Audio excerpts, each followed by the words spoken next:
The hall of celestial mandates shimmered with the cold light of 1,000 spirit lanterns, their glow reflecting off polished jade tiles that seemed to swallow sound. Lin Xiao stood at the very edge of the gathering, his slight frame nearly disappearing against one of the massive vermilion pillars supporting the vaulted ceiling. He wore the simple grey robes of a eunuch clerk, the fabric worn thin at the elbows, his hands tucked into his sleeves to hide the faint tremor that always came on these monthly occasions. Around him, the nobility of the Tianxia Empire glittered like a field of jewels. Lords and ladies in embroidered silks whispered behind painted fans, their eyes fixed on the center of the hall where fate's coffer pulsed with an otherworldly light. The coffer itself was a massive bronze vessel, taller than 3 men, its surface etched with celestial patterns that seemed to shift and writhe when stared at too long. From its open mouth spilled a soft, golden radiance that illuminated the floating characters of the imperial decree above it, a list of this month's available pulls, from common duty scrolls to legendary mandate of heaven drops. Lin Xiao's stomach tightened as the ceremony began. The Grand Eunuch, a man with a voice like grinding stones, called out names in order of rank. Each noble stepped forward, placed a hand on the coffer's rim, and watched as a scroll materialized from the light. Cheers erupted when Lord Zhang pulled a mandate, minor blessing, a rare scroll that would ensure his province's crops flourished for a season. Murmurs of envy followed Lady Wang's artifact, Phoenix Feather Quill, which would enhance her administrative efficiency tenfold. Then came the lower ranks. Lin Xiao's name was called last, as always. A few nobles nearby snickered as he shuffled forward, his steps deliberately slow and unsteady. He kept his head bowed, his expression carefully blank, but he could feel their eyes on him, the pity, the contempt, the amusement. To them, he was Lin Xiao the unlucky, the eunuch who had never pulled anything better than a common duty scroll in 50 consecutive attempts. He reached the coffer. The bronze felt warm beneath his palm, humming with a power that made his teeth ache. He closed his eyes, not in prayer but in focus, and willed the pull. A scroll formed in the air before him, unrolling with a soft whisper of parchment. The characters glowed a dull, utilitarian gray. Duty, dust sweeping. A wave of laughter rippled through the hall. Not loud, not cruel enough to draw the Grand Eunuch's ire, but unmistakable. Lord Li, a fat man with jade rings on every finger, leaned toward his companion. 50 losses now, isn't it? I've heard even the palace dogs have better luck. His companion, a sharp-faced woman in blue silk, smirked. Perhaps the heavens have marked him for eternal servitude. Fitting, for a clerk. Lin Xiao took the scroll with both hands, his fingers trembling just enough to sell the performance. He bowed deeply to the coffer, then turned and shuffled back to his place, the laughter trailing him like a shadow. Inside, however, his mind was a calm, calculating machine. 50 public losses. 50 recorded failures in the imperial ledgers. But in the hidden depths of his being, something else was happening. As he walked, he felt the familiar, almost painful tug in his spiritual core. His inverse probability engine, a construct of will and cursed fate that lived in the space between his heart and his soul, activated silently. No light, no sound, no outward sign. But within, a counter that only he could see began to move. It had been ticking upward for years, accumulating with every trash pull, every mocked failure. Now, as he absorbed the dust-sweeping scroll's meager energy, the counter jumped. 9,997, 9,998. 9,999. It settled at 9,999, and for a heartbeat, everything stopped. The laughter around him faded to a distant buzz. The light from the spirit lantern seemed to dim. Lin Xiao's breath caught in his throat as a pressure built in his chest, cold and immense, like a mountain of ice settling over his heart. The dragon's pity had triggered. He didn't dare react. He kept walking, one slow foot after another, until he was out of the Hall of Celestial Mandates and into the covered walkway that led to the Imperial Archives. Only then, in the relative privacy of the dim corridor, did he allow himself to lean against a wall, his hand pressed to his chest. Spiritual energy drained from him in a torrent, so violent it left him lightheaded. He watched as the numbers in his mind's eye reset to 0, and in their place, a new scroll materialized in his spiritual inventory. Pity, silent whisper. The characters glowed with a soft, silver light, different from anything he'd ever seen. He could feel its power, a subtle, listening energy that promised to carry voices across distances. 1 hour of use. No more. He stored it carefully, alongside his other hidden assets, the veil of obscurity that masked his spiritual signature, the memory erasure scroll he'd acquired through careful trades, and the single mandate, minor blessing he'd looted from a noble's carelessly discarded coffer pull months ago. His quarters in the archives were a small, windowless room lined with shelves of scrolls and ledgers. The air smelled of dust and old ink. Lin Xiao lit a single candle, its flame casting long shadows across the cramped space. He sat on his narrow cot, the silent whisper scroll hovering in his mind's eye. Now was the time to test it. The ceremony had ended, nobles would be dispersing, guards changing shifts, whispers beginning in dark corners. He activated the scroll. There was no flash, no sound. But suddenly, the world opened up. Voices flooded into his mind, not all at once, but as if he could tune them like a musician tuning strings. He filtered out the mundane, a eunuch complaining about sore feet, a maid gossiping about a romance, a cook arguing over spice supplies. He focused instead on the undercurrents, the places where power flowed and plots were born. And he found it. In the western gardens, near the moon viewing pavilion, two voices speaking in hushed, urgent tones. "The shipment arrives tomorrow night," said the first voice, male, rough with the accent of the northern provinces. "The guards at the western gate will be distracted." A second voice, smoother, more refined, "And the payment? Half now, half upon delivery. But my men are getting nervous. If the Inquisitors catch wind. The Inquisitors are fools chasing statistical ghosts. They won't look here. But we must be careful. The Emperor has ears everywhere." Lin Xiao listened, memorizing every word. The first voice belonged to Captain Deng, head of the Western Gate Guard. The second was Lorden, a minor noble with ambitions far above his station. They were discussing a shipment of forbidden spirit stones, stones that could enhance gacha pulls outside the official system, a crime punishable by execution. Treason, plain and simple. He stored the information away, a cold satisfaction settling in his gut. This was leverage. This was power. The silent whisper scroll faded after exactly 1 hour, its energy spent, but the knowledge remained. He blew out the candle and lay in the dark, planning. He would need to approach this carefully. Lorden was small fry, but connected. Captain Deng controlled access. A word in the right ear, a scroll left in the wrong place. His thoughts were interrupted by a faint, almost imperceptible shift in the air. Not a sound, but a presence. Lin Xiao froze, every sense alert. He had lived as a spy too long to ignore such instincts. Someone was watching. Outside, on the tiled roof of the archives, a figure crouched in the shadows. He wore the plain clothes of a scribe, but his eyes held a sharp, analytical light. In his hand, a small jade device glowed with a soft, pulsing light, a probability seeker, tuned to detect anomalies in spiritual energy flows. It had spiked an hour ago, right here, in this exact location. A spike that didn't match any recorded pull, any known artifact. An anomaly. The figure, Fei Long of the Probability Inquisitors, watched the window below, his expression unreadable. He noted the time, the location, the energy signature. Then, as silently as he had come, he melted back into the night, leaving only the faintest imprint of suspicion on the cool tiles. The morning light filtered through the dusty windows of the Imperial Archives, casting long shadows across the endless rows of scrolls. Lin Xiao moved with the practiced slowness of a man who had spent years perfecting the art of appearing harmless. His fingers, pale and slender, traced the edges of a bamboo scroll as he catalogued another record of grain shipments from the southern provinces. To anyone watching, and he was certain someone was, he was just another aging eunuch clerk, back bent from decades of labor, eyes dim with resignation. But beneath the surface, every muscle in his body screamed with exhaustion. The spiritual fatigue from triggering the dragon's pity still clung to him like a damp cloak. It wasn't just physical weariness, it was a hollow ache in his core, as if part of his very essence had been siphoned away to power that forbidden mechanism. Each movement required conscious effort, each breath felt like drawing air through cloth. He could feel the inverse probability engine humming quietly within him, a cold, mathematical presence that had drained him to near collapse the previous night. He paused at a particularly dusty section, pretending to cough as he leaned against a shelf.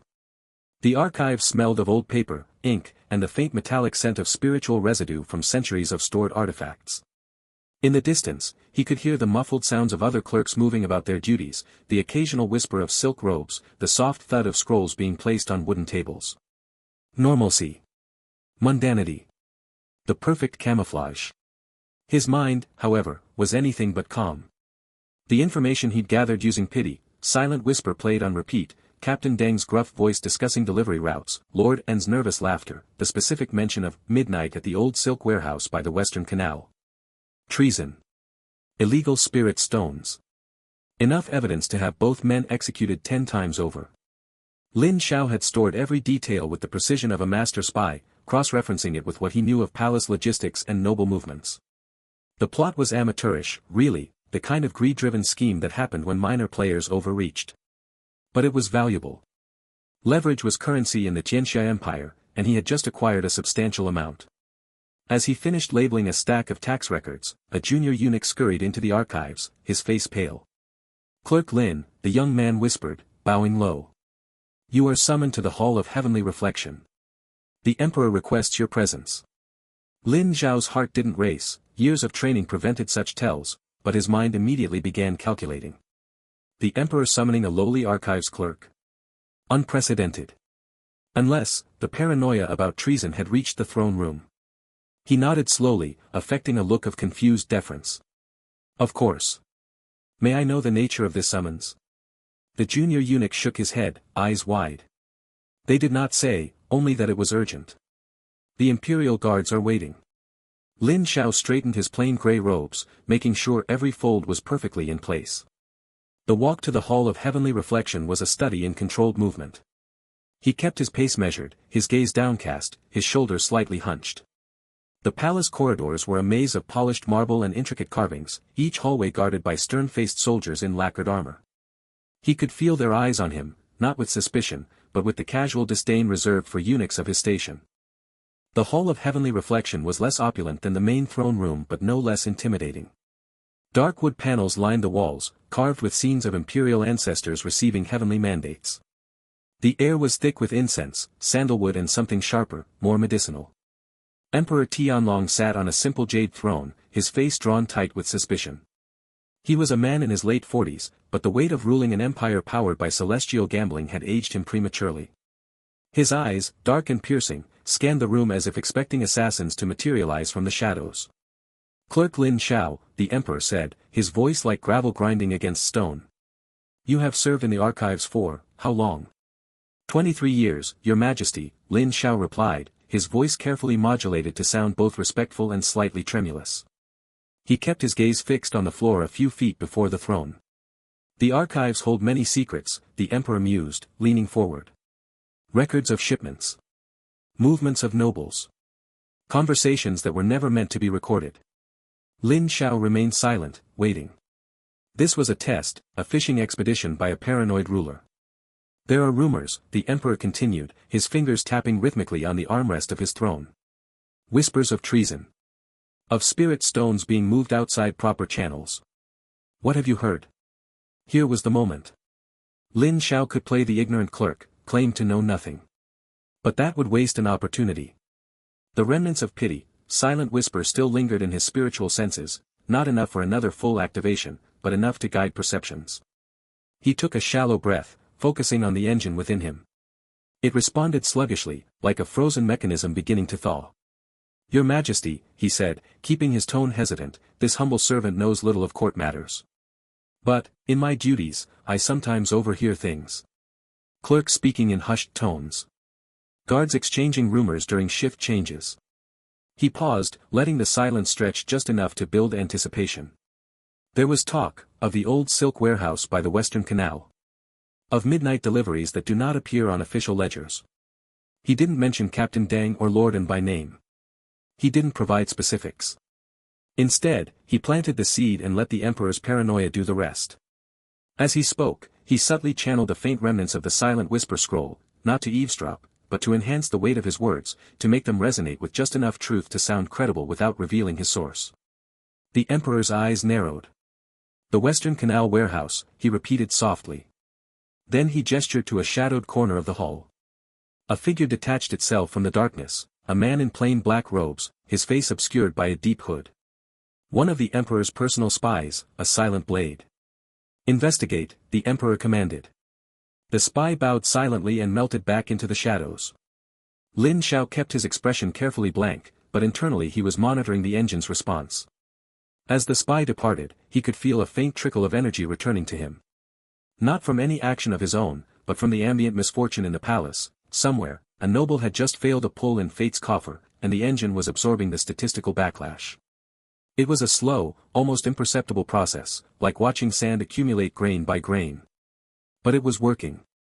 His spiritual fatigue lessened by the smallest fraction. "You may return to your duties," the emperor said dismissively, already turning his attention to a stack of reports. Lin Xiao bowed deeply and retreated from the hall. The walk back to the archives felt longer, the weight of deception heavier. He needed to replenish his energy faster. The engine required misfortune, failed pulls, statistical anomalies, the frustration of nobles who had gambled and lost. The archives were relatively isolated from the main gacha ceremonies, but he could sense the distant echoes of disappointment from the Fate's Coffer pavilion. Each failure was a tiny spark he could harvest. Back among the scrolls, he resumed his cataloging with deliberate slowness. Hours passed. The light shifted. He could feel the engine gradually rebuilding its reserves, siphoned energy from a dozen minor failures across the palace. It was inefficient, but it was working. He needed to be careful, though, too rapid absorption might create detectable ripples in the spiritual currents. The Probability Inquisitors were always watching for anomalies. As evening approached, whispers began circulating through the archives. The Emperor's spies had raided the Western Canal warehouse. Captain Deng and Lorden had been captured, along with several crates of uncertified spirit stones. The evidence was damning. Treason confirmed. Lin Xiao listened to the whispers as he organized a new shipment of historical records. He allowed himself a small, internal smile, one that never reached his face. The conspirators had played their part perfectly. Now came the cleanup. He was summoned again that night, not to the Emperor's hall but to the execution grounds at the palace's edge. The Emperor wanted the archives clerk to witness the consequences of treason, a lesson in loyalty, or perhaps another test. Lin Xiao stood among a small crowd of minor officials, his plain robes making him nearly invisible in the torchlight. Captain Deng and Lorden knelt on the rough stone platform, their hands bound behind them. The executioner stood ready, his blade gleaming in the firelight. The Emperor's voice echoed across the courtyard, listing the charges: illegal trafficking of spirit stones, conspiracy against the throne, corruption of imperial officials. Lorden was sobbing openly, begging for mercy. Captain Deng remained stoic, his military training holding even at the end. But as the executioner raised his blade, Deng's eyes suddenly locked onto the crowd. Not at the Emperor, not at the officials, his gaze swept across the faces until it seemed to pause, just for a moment, on Lin Xiao's position in the shadows. "The shadows are watching." Deng screamed, his voice raw with desperation. "They're always watching." Then the blade fell. Silence followed, broken only by the soft thud of a head hitting stone. Lin Xiao didn't flinch. He had seen worse in his career as the Shadow Chancellor. But as he turned to leave, he felt it, a cold, analytical gaze on the back of his neck. Not the emotional heat of anger or suspicion, but the detached observation of someone studying a statistical anomaly. He glanced casually over his shoulder. Among the dispersing crowd, a new scribe was taking notes on a wax tablet, a young man with sharp features and eyes that missed nothing. The same man who had been on the rooftop the night before. Fei Long. The Probability Inquisitor. Now posing as a scribe in the very archives Lin Xiao called home.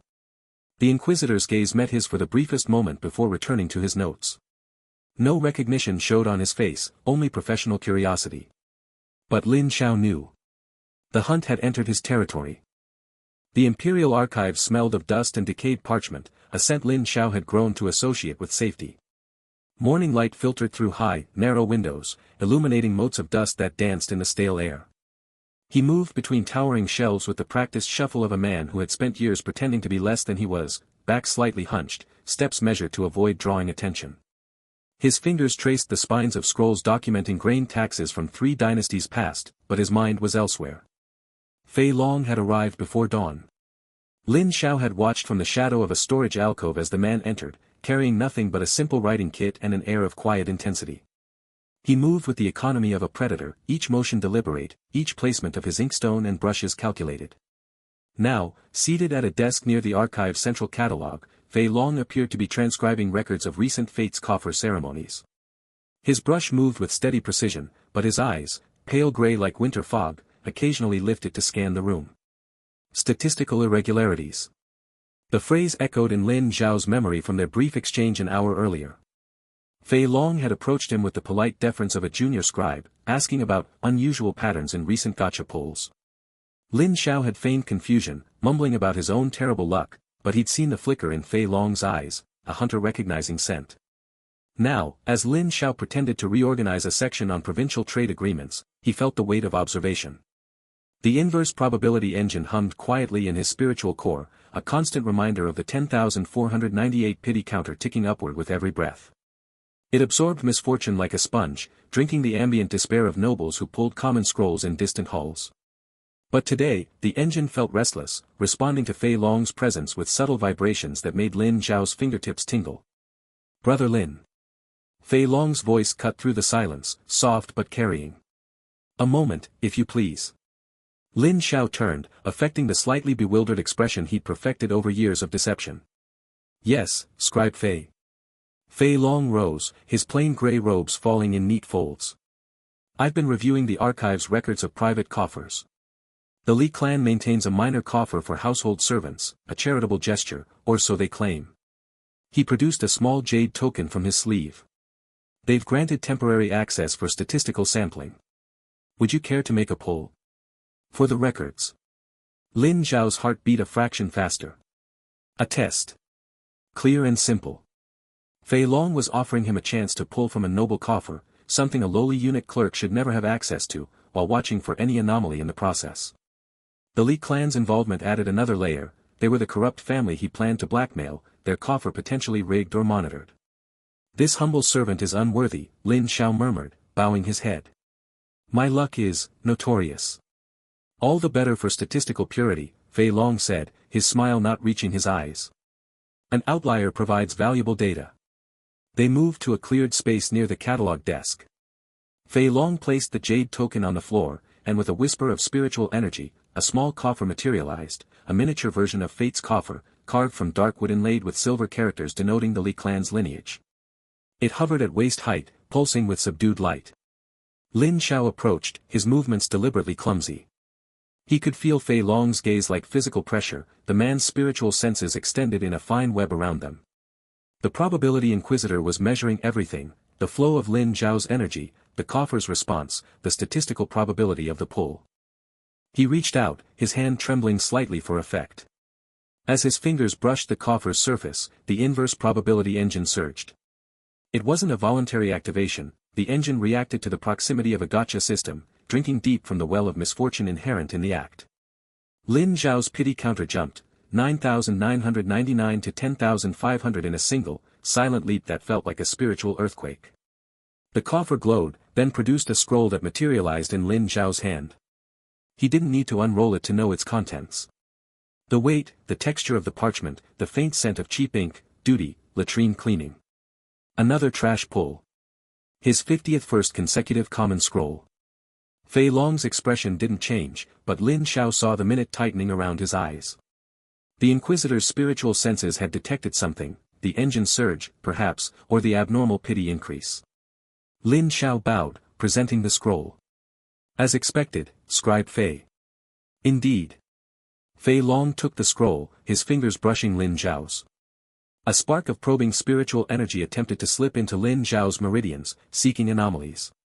Lin Xiao let it in, then guided it toward the carefully constructed facade of spiritual weakness, the depleted reserves from the dragon's pity activation, the fatigue from years of poor health. He coughed, a wet, rattling sound that wasn't entirely feigned. Fei Long withdrew his energy. "You should rest, Brother Lin. The archives can wait." Lin Xiao shuffled away, but he knew the danger hadn't passed. Fei Long's suspicion was a live wire now, sparking in the quiet archives. He needed to disappear from the Inquisitor's senses, and he needed to do it before Fei Long completed whatever analysis he was running. In the storage alcove, hidden behind shelves of moldering tax records, Lin Xiao activated Pity, Veil of Obscurity. The ability unfolded from his inventory not as a physical scroll, but as a concept that etched itself into his spiritual core. He felt it immediately, a cold, draining sensation that started in his chest and spread outward, leaching warmth from his limbs. Lifespan. The price for masking his spiritual signature. He watched, detached, as fine lines appeared on the back of his hand, then faded as the veil settled into place. A day's worth of life, gone in exchange for a day of invisibility to spiritual detection. The world didn't change visually, but spiritually, Lin Xiao became a ghost. His energy signature, previously a faint, flickering candle, vanished entirely. To spiritual senses, he was now an empty space, a void where a person should be. He could still be seen, heard, touched, but to Fei Long's probability calculating abilities, he would register as statistical noise, a harmless anomaly lost in the background chaos of the palace. He waited until Fei Long left the archives, ostensibly for a midday meal, but Lin Xiao knew better. Then he moved. His target was Eunuch Hong, a minor functionary in the Ministry of Rights who had been eyeing Lin Xiao's position in the archives for months. Hong was ambitious, petty, and most importantly, had recently pulled a rare scroll from Fate's Coffer, mandate, minor blessing, a low-tier but legitimate reward that had drawn brief attention. He was the perfect scapegoat. Lin Xiao slipped into Hong's quarters while the eunuch was attending a ceremony in the main hall. The room was neat to the point of sterility, everything in its place. Lin Xiao worked quickly but meticulously. Using a sliver of spiritual energy, carefully filtered through the veil of obscurity to avoid detection, he altered the resonance of Hong's recently acquired scroll. A minor adjustment, shifting its spiritual fingerprint to match the anomalous signature Fei Long had detected earlier. Then he planted false records in Hong's desk, notes about statistical manipulation and pity counter experiments, written in a hand that mimicked Hong's but contained subtle errors only an inquisitor would notice. He was placing the final document, a crude diagram of an inverse probability engine, deliberately flawed, when he heard footsteps outside. Lin Xiao melted into the shadows behind a privacy screen, the veil of obscurity rendering him spiritually inert. The door opened, and Fei Long entered, not with the force of a guard but with the quiet certainty of a man who already knew what he would find. The inquisitor moved directly to the desk, his eyes scanning the room without seeming to look at anything. He picked up the altered scroll, his fingers tracing its characters. A faint glow emanated from his hand, probability calculating runes activating, analyzing the scroll's history, its pulls, its statistical place in the system. He found the planted notes next, reading them with the same detached intensity. Lin Xiao watched from the shadows, his breathing shallow. The plan was working. Fei Long would confront Hong, the investigation would turn toward a rival eunuch, and Lin Xiao would have breathing room to. Fei Long's head turned. Not toward Lin Xiao's hiding place, but toward the door, as if listening to something only he could hear. Then his eyes shifted, and for the first time, Lin Xiao saw them fully activate. Probability runes ignited in Fei Long's irises, glowing with cold, silver light. They spun and shifted, calculating possibilities, tracing connections, analyzing data. The Inquisitor's gaze swept the room again, and this time, it paused on the shadow where Lin Xiao stood. Not directly at him, the veil of obscurity held, but at the space, as if recognizing an absence where there should be presence. Fei Long's lips moved, whispering words Lin Xiao couldn't hear. The runes in his eyes flared brighter, and he looked down at the false evidence in his hands, then back toward the shadow. A slow, understanding smile touched his mouth, not triumphant, but analytical, the expression of a mathematician who has just solved for an unknown variable. He wasn't fooled. Lin Xiao remained perfectly still, the cold of the veil's lifespan drain now feeling like ice in his veins. Fei Long turned and left the room, taking the evidence with him, but the message was clear, the hunt had just narrowed, and the hunter knew his prey was closer than he pretended. The morning sun filtered through the dusty windows of the Imperial Archives, casting long shadows across the scroll-laden shelves. Lin Xiao knelt on the cold stone floor, his frail eunuch's robes pooling around him as he pretended to organize tax records. The scent of aged parchment and ink filled the air, but beneath it lingered the metallic tang of blood from yesterday's execution. Eunuch Hong's screams still echoed in the palace corridors. The rival eunuch had been dragged before the probability tribunal at dawn, accused of gacha tampering, a capital offense in the Tianxia Empire. Lin Xiao had watched from a discreet distance as Hong protested his innocence, his voice cracking with desperation. The probability inquisitors hadn't even bothered with a trial. Their verdict came in the form of a single scroll, mandate, immediate purification. Hong's body had dissolved into motes of light before the assembled court officials, leaving only his empty robes on the marble floor. Lin Xiao's hands trembled as he sorted documents, but not from fear. The tremor was calculated, part of the feeble act he'd maintained for years. Inside, his mind worked with cold precision. Hong's execution created opportunity. With the archives now short-staffed, the chief eunuch had assigned Lin Xiao to audit the imperial coffers, a position that placed him directly under Fei Long's scrutiny. "Brother Xiao." The voice came from behind him, smooth as silk yet carrying an edge like honed steel. Lin Xiao turned slowly, making sure to wobble slightly as he rose. Fei Long stood in the doorway, his scribe's robes perfectly pressed, his eyes holding that unnerving intensity Lin Xiao had come to dread. In his hands, Fei Long carried a probability seeker, a crystalline device that pulsed with faint blue light, scanning for statistical anomalies in the Gacha system. "The Emperor has ordered a complete audit of all palace coffers," Fei Long said, his tone deceptively mild. "Given recent irregularities, I will be personally overseeing the process. You will record every pull, every scroll, every ounce of spiritual energy expended." Lin Xiao bowed deeply, letting his shoulders slump. "This humble servant is unworthy of such responsibility." "Your humility is noted," Fei Long replied, but his eyes never left Lin Xiao's face. "Begin with the Eastern Treasury. The Li clan made several pulls this morning. Record their results."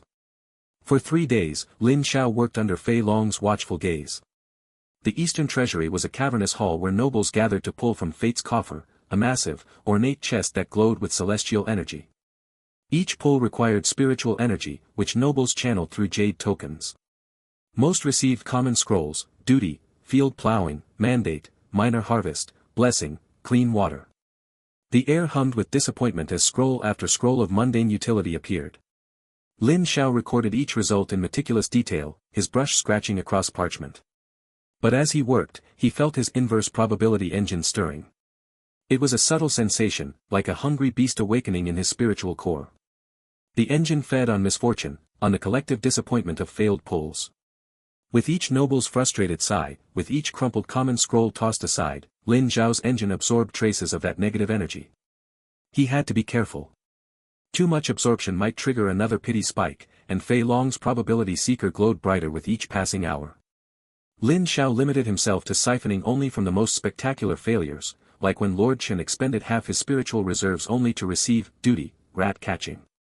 The engine drank greedily, and Lin Xiao's hidden pity counter ticked upward. 10,501. 10,502. On the 4th day, opportunity presented itself. A minor official named Clerk Wang, a nervous man with ink-stained fingers, approached Lin Xiao during the midday break. "Brother Xiao," Wang whispered, his eyes darting around the empty corridor. "I saw something strange yesterday. When Lord Chen pulled his rat-catching scroll, you seemed to be concentrating very hard. Almost as if you were drawing something from the coffer yourself." Lin Xiao's blood ran cold, but his face remained placid. This humble servant was merely recording the results, as instructed. "No," Wang insisted, leaning closer. "Your eyes glowed. Just for a moment. I've worked in the archives for 20 years, and I've never seen." Lin Xiao cut him off with a gentle bow. "Perhaps Clerk Wang is fatigued. The audit has been taxing for us all." But Wang wouldn't be dismissed. "I'm going to report this to Fei Long. Something isn't right about you, Brother Xiao." That evening, as dusk painted the palace walls in shades of violet and gold, Lin Xiao made his decision. He couldn't risk exposure. Not with Fei Long already suspicious. Not with his pity counter climbing toward another dragon's pity threshold. He found Clerk Wang in the scribe's quarters, hunched over a report he was preparing for Fei Long. The room was small and cluttered, lit by a single oil lamp that cast flickering shadows. Wang looked up, his expression shifting from surprise to fear as he saw Lin Xiao standing in the doorway. "Brother Xiao, what?" Lin Xiao didn't speak. Instead, he reached into the hidden pocket of his robes and withdrew a scroll he'd been saving. Pity, memory erasure. The parchment felt heavy in his hands, infused with power that made his fingers tingle. Activating it would cost him dearly, a significant portion of his spiritual energy, leaving him vulnerable for days. But he had no choice. "Please," Wang whispered, backing away. "I won't say anything. I swear." Lin Xiao unrolled the scroll. Characters of shimmering silver light floated from the parchment, swirling through the air like ghostly calligraphy. They smelled of ozone and forgotten dreams. The scroll demanded payment. Lin Xiao felt his spiritual energy draining away, a cold emptiness spreading through his meridians. His knees buckled, but he forced himself to remain standing. The silver characters enveloped Clerk Wang. His eyes went wide, then blank. The report he'd been writing dissolved into ash. For a long moment, Wang stood motionless, his face expressionless. Then he blinked, looked around confusedly, and sat back down at his desk as if nothing had happened. He picked up a fresh sheet of parchment and began writing a mundane inventory report, humming tunelessly. Lin Xiao staggered from the room, leaning against the corridor wall for support. The spiritual drain was worse than he'd anticipated. Colors seemed muted, sounds distant. He needed to replenish his energy quickly, before Fei Long noticed his weakened state. He returned to the eastern treasury under cover of darkness. The hall was empty now, the Fate's coffer glowing softly in the moonlight that streamed through high windows.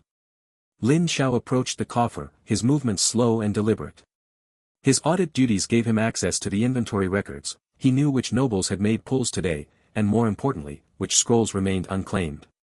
Most nobles immediately collected their pulls, but occasionally, someone would receive a scroll they considered beneath them and leave it in the coffer's retrieval slot. Lin Xiao's fingers traced the records until he found what he was looking for: Mandate, Minor Blessing. A rare scroll, left behind by Lady May when she'd pulled it this afternoon. She'd scoffed at it. Minor blessings were for peasants, not nobility, and stormed off in a rage. Lin Xiao opened the retrieval slot. There it lay, a scroll of deep blue parchment, tied with a silver cord. He pocketed it quickly, his heart pounding. The Mandate, Minor Blessing wasn't catastrophic like his pity drops, but it had utility. It could enhance crops, purify water, or, if used creatively, create small but useful coincidences. He'd hide it among his personal effects, saving it for when he needed a legitimate-looking success to maintain his cover. As he turned to leave, a voice spoke from the shadows. Interesting hour for audits, Brother Xiao. Fei Long stepped into the moonlight, his probability seeker glowing with intense blue light. In his other hand, he held a report, thick parchment covered in dense columns of numbers. I've been analyzing the archive's records, Fei Long said, his eyes fixed on Lin Xiao. There are patterns. Statistical impossibilities. Pity counters that accumulate at rates defying all probability models. Lin Xiao bowed, fighting to keep his breathing steady. This humble servant does not understand such complex matters. Don't you? Fei Long's smile didn't reach his eyes. I'm presenting this report to the Emperor tomorrow. He's ordered a full investigation into what I've termed impossible pity accumulations in the archives. Every eunuch, every scribe, every official who has accessed the coffers in the last year will be examined. He took a step closer, the probability seeker humming louder. The Emperor is particularly concerned about shadows watching from the archives. Captain Deng's final words have stuck with him. Fei Long's gaze lingered on Lin Xiao for a moment longer than necessary, then he turned and walked away, his footsteps echoing in the empty hall. Lin Xiao remained where he was, the stolen Mandate, Minor Blessing scroll burning like a brand in his pocket. The web of lies was tightening around him, and Fei Long held the threads. The Imperial Archives smelled of dust and desperation. Lin Xiao knelt before a stack of bamboo scrolls, his frail eunuch's robes hanging loose on shoulders that ached from days of forced stillness. Since Fei Long's investigation order, every movement felt like walking on shattered glass. The Probability Inquisitors' report to the Emperor hung over the palace like a gathering storm, and Lin Xiao had spent 3 days performing only the most mundane duties, sorting records, lighting incense, bowing to every passing official. His inverse probability engine hummed quietly within him, a constant reminder of the forbidden power he concealed. A messenger arrived just before noon. The boy couldn't have been more than 12, but his silk robes marked him as Li clan property. He delivered the scroll without meeting Lin Xiao's eyes, then scurried away as if the archives were cursed. The message was simple: the Western Pavilion. 1 hour. Come alone, or the shadows you cultivate will be exposed to sunlight. Lin Xiao's fingers trembled as he burned the scroll in a censer. Not from fear, from calculation. The Li clan had finally made their move. His spy network, carefully cultivated over 5 years of posing as a harmless clerk, was his true vulnerability. Not the pity drops, not the engine, but the dozen informants scattered through the palace who reported treason, corruption, and opportunity. If the Li clan exposed even one link in that chain, Fei Long would trace it back to him within days. He arrived at the Western Pavilion as the sun began its descent. The structure stood at the edge of the Imperial Gardens, where ornamental koi swam in ponds that reflected the dying light. Lord Li waited alone, though Lin Xiao sensed at least 3 guards hidden among the peony bushes. The nobleman wore robes of midnight blue embroidered with silver dragons, a display of wealth that bordered on arrogance. You took your time, Eunuch, Lord Li said without turning. His voice carried the bored disdain of generations of privilege. My family has tolerated your activities for too long. The Emperor's investigation provides excellent leverage. Lin Xiao bowed deeply, his posture the perfect picture of subservience. This humble servant does not understand what activities the noble lord refers to. Spare me. Lord Li finally faced him. His eyes were cold jade. We know about the informants. The laundress in the eastern wing who reports on the concubines' conversations. The guard captain who smuggles messages through the northern gate. Even the kitchen boy who watches who visits the treasury after dark. Quite the network for a simple clerk. Each name struck like a physical blow. Lin Xiao kept his expression neutral, but his mind raced. The Li clan hadn't just discovered his network, they'd mapped it. What does the noble lord require? A legendary drop from our private coffer. Lord Li produced a small jade token from his sleeve. The mandate of heaven, celestial ascension. It grants temporary immunity to imperial law. We need it before the autumn tax audits. Lin Xiao almost laughed. The celestial ascension was one of the rarest drops in Fate's coffer, with a probability of 1 in 10 million. Even with his inverse probability engine, triggering it would require. His thoughts crystallized. The engine didn't just accumulate pity for himself. Chapter 3 had proven it could affect others' pulls when he was involved. The Li clan's private coffer would have its own pity counter, separate from the imperial system. If he could inflate that counter to the dragon's pity threshold. I can attempt it, Lin Xiao said, keeping his voice meek. But the energies required. He let the implication hang. We'll provide spiritual stones from our mines, Lord Li said dismissively. Just ensure the drop occurs during tomorrow's pull. Fail, and your informants will find themselves explaining their activities to the Probability Inquisitors. That night, in his cramped quarters near the archives, Lin Xiao prepared. The room was barely larger than a closet, with a sleeping mat, a small desk, and a hidden compartment beneath the floorboards where he kept his scrolls. He laid out his inventory: pity, silent whisper, used, only faint echoes remained, pity, veil of obscurity, active, masking his spiritual signature at a cost of lifespan he could feel draining like sand through an hourglass, pity, memory erasure, drained from using it on Clerk Wang, and the newly acquired mandate, minor blessing. The minor blessing scroll glowed with soft golden light. It was a legitimate drop from the imperial coffers, one he'd looted during his audit. Not powerful enough to trigger alarms, but useful for what he planned. He activated the inverse probability engine. The sensation was always the same, a cold vortex opening in his chest, pulling at the fabric of probability around him. In the palace, hundreds of nobles were pulling from their private coffers, most failing, their disappointment and frustration creating waves of misfortune energy. The engine drank it greedily. But instead of directing the energy to his own pity counter, Lin Xiao focused on the connection he'd established during the Li clan's test pull in Chapter 3. A thin thread of probability linked him to their coffer, a remnant from when Fei Long had made him pull from it. He fed energy into that thread. Hours passed. Sweat soaked through his robes as he maintained the connection. The engine wasn't designed for this, redirecting pity accumulation to another's coffer strained its mechanisms. He felt cracks forming in his spiritual foundation, each one costing days, perhaps weeks of lifespan. His vision blurred at the edges, and a metallic taste filled his mouth. By dawn, the connection was complete. The Li clan's pity counter, which should have been around 500 after years of mediocre pulls, now read 9,999. The dragon's pity threshold. He arrived at the Li clan's private treasury as the first bells rang for morning court.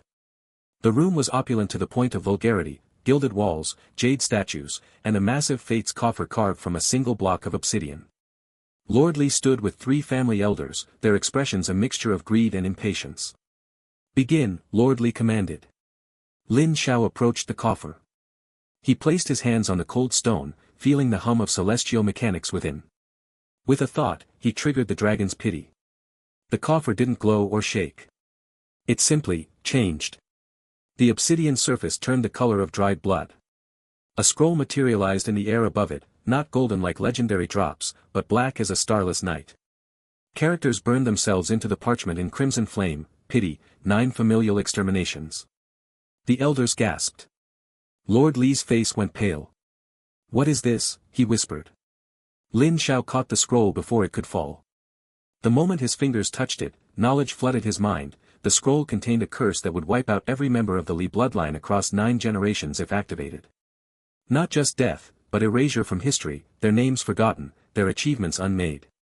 This, Lin Xiao said, his voice dropping its eunuch's meekness for the first time in years, is what happens when you threaten the shadows. He watched their faces cycle through emotions, confusion, realization, terror. Lord Li reached for a dagger at his belt, but Lin Xiao raised the scroll. Activating this requires only a thought. Your entire lineage, gone. Or you can remain silent about my network. Forever. You wouldn't, one of the elders croaked. The backlash would kill you too. My lifespan is already measured in months thanks to your demands, Lin Xiao said truthfully. The strain of inflating their pity counter had taken more from him than he'd anticipated. He could feel the years slipping away, a constant ache in his bones. But I'll gladly spend what remains to ensure you understand the new balance of power. Silence stretched. Finally, Lord Li bowed his head. What do you want? Your private coffer's contents. All of it. And continued access to your spiritual stone mines. Lin Xiao's mind was already calculating. The resources would replenish his energy, maybe even extend his lifespan if he could convert them properly through the engine. Lord Li gestured to a guard, who began emptying the coffer's storage compartment. Scrolls, talismans, spirit stones, a fortune that would have taken decades to accumulate. Lin Xiao accepted them into a plain linen bag, his movements efficient despite the exhaustion weighing him down. As he turned to leave, Lord Li spoke again, voice trembling with suppressed rage. The Inquisitors will find you. Perhaps, Lin Xiao said. But if they do, this scroll activates automatically. My final gift to your family. He returned to his quarters as the palace woke around him. Servants hurried to their duties, guards changed shifts, and somewhere in the archives, Fei Long would be beginning another day of investigation. Lin Xiao hid the looted resources beneath his floorboards, then lay on his sleeping mat, pretending to rest. In truth, he was listening. His enhanced hearing, a residual effect from the silent whisper scroll, picked up footsteps approaching. Not the soft shuffle of servants, but the measured tread of guards. Multiple pairs. And among them, a lighter step he recognized, Fei Long. The door burst open without warning. Guards flooded the tiny room, their armor clattering in the confined space. Fei Long entered last, his scribe's robes looking incongruous beside their martial splendor. His eyes glowed faintly with probability calculating runes as he scanned the room. Lin Xiao pretended to startle awake, rubbing his eyes with convincing grogginess. Inquisitor Fei. What is the meaning of this? An anomaly, Fei Long said coldly. A pity spike in the Li clan's coffer. The energy signature traces back to this wing of the palace. He gestured, and the guards began searching. They overturned the sleeping mat, opened the single chest of clothing, tapped the walls for hidden compartments. Lin Xiao's heart hammered against his ribs, but he kept his expression one of confused fear. One guard knelt near the floorboards. Lin Xiao's hidden compartment was there, concealed by a layer of dust and a loose board that looked identical to the others. The guard's fingers brushed the edge. And moved on. Fei Long's eyes narrowed. He walked to the desk, where only common scrolls lay, inventory lists, duty rosters, nothing of interest. He picked one up, examined it, then dropped it back with a sound of disgust. Nothing, the guard captain reported. Just a sleeping eunuch and his paperwork. For a long moment, Fei Long stared at Lin Xiao. The Probability Inquisitors' gaze felt like being dissected, every secret laid bare. Lin Xiao met his eyes, allowing just the right amount of terrified confusion to show. My apologies for disturbing your rest, Fei Long said finally, though his tone held no apology. The investigation continues. They left as abruptly as they'd come. Lin Xiao lay back on his mat, listening to their footsteps fade down the corridor. Only when silence returned did he allow himself to breathe normally. Beneath the floorboards, the 9 familial extermination scroll lay beside the Li clan's looted treasures. Above, in his quarters, only common scrolls remained. And somewhere in the palace, Fei Long now knew the anomaly was real, had touched this very room, and had found nothing. The game had just become infinitely more dangerous. The Hall of Celestial Fortune was a cavernous space of polished black marble, its vaulted ceiling lost in shadows that shimmered with constellations of embedded spirit stones. At the center of the hall stood the Grand Coffer, a massive jade structure carved with intricate dragon motifs, its surface glowing with the soft luminescence of accumulated fate energy. Lin Xiao stood among 24 other eunuchs and minor officials, all arranged in neat rows before the coffer, their faces a mixture of boredom and resignation. The air smelled of incense and ozone, the latter from the constant discharge of failed pulls. Fei Long stood to the side, his scribe's robes looking deliberately plain against the opulence of the hall. In his hands, he held the pity glitch detector, a bronze disc about the size of a dinner plate, its surface etched with probability runes that glowed with a steady blue light. His eyes never left Lin Xiao, tracking every slight movement, every breath. Today's public gacha event is mandatory for all archive personnel, announced Minister Zhao, a portly official whose voice echoed in the vast space. The Emperor wishes to demonstrate the fairness of fate's coffer to the court. Each of you will make 10 pulls. Record your results accurately. Lin Xiao kept his posture slumped, his hands tucked into his sleeves to hide their trembling. The inverse probability engine hummed quietly in his spiritual core, a constant vibration that had grown more pronounced since Fei Long's last confrontation. He could feel it tallying his losses, each one adding to the invisible counter that now hovered somewhere beyond 10,000. The weight of it was a physical pressure behind his eyes. When his turn came, Lin Xiao approached the coffer with the shuffling gait he'd perfected over years of pretending to be feeble. He placed his hand on the cold jade surface, feeling the familiar surge of energy as the system recognized him. The first pull manifested as a shower of bronze sparks that coalesced into a common healing talisman, barely worth the paper it was inscribed on. He recorded it on the scroll provided, his brush strokes deliberately clumsy. Fei Long's device flickered. The blue light stuttered for a fraction of a second, the runes on its surface shifting from cerulean to a faint violet before returning to normal. Lin Xiao didn't look at it directly, but he saw the change in his peripheral vision. Fei Long's grip tightened on the device, his knuckles widening. The second pull yielded a low-grade cultivation pill that would do little more than soothe a headache. The third produced a scroll of basic fire magic that any novice could replicate. With each failure, the device's flickers grew more pronounced. By the fifth pull, another worthless talisman, the runes were cycling through colors so rapidly they created a strobing effect that drew uneasy glances from other officials. Lin Xiao's mind raced even as his body maintained its placid exterior. The inverse probability engine was working too efficiently, converting his astronomical bad luck into pity accumulation at a rate that was visibly affecting the detection equipment. He could feel the counter climbing, 10,500. 10,800, 11,000. The number burned in his consciousness like a brand. Fei Long stepped forward, his voice cutting through the murmur of the other pulls. Eunuch Lin, remain where you are. Continue your pulls, but do not move from that spot. Lin Xiao nodded meekly, his heart hammering against his ribs. The sixth pull produced a minor blessing scroll similar to the one he'd looted from the Eastern Treasury, but this one was weaker, its characters fading even as they materialized. The device's light turned crimson, bathing Fei Long's face in an ominous glow. What's happening?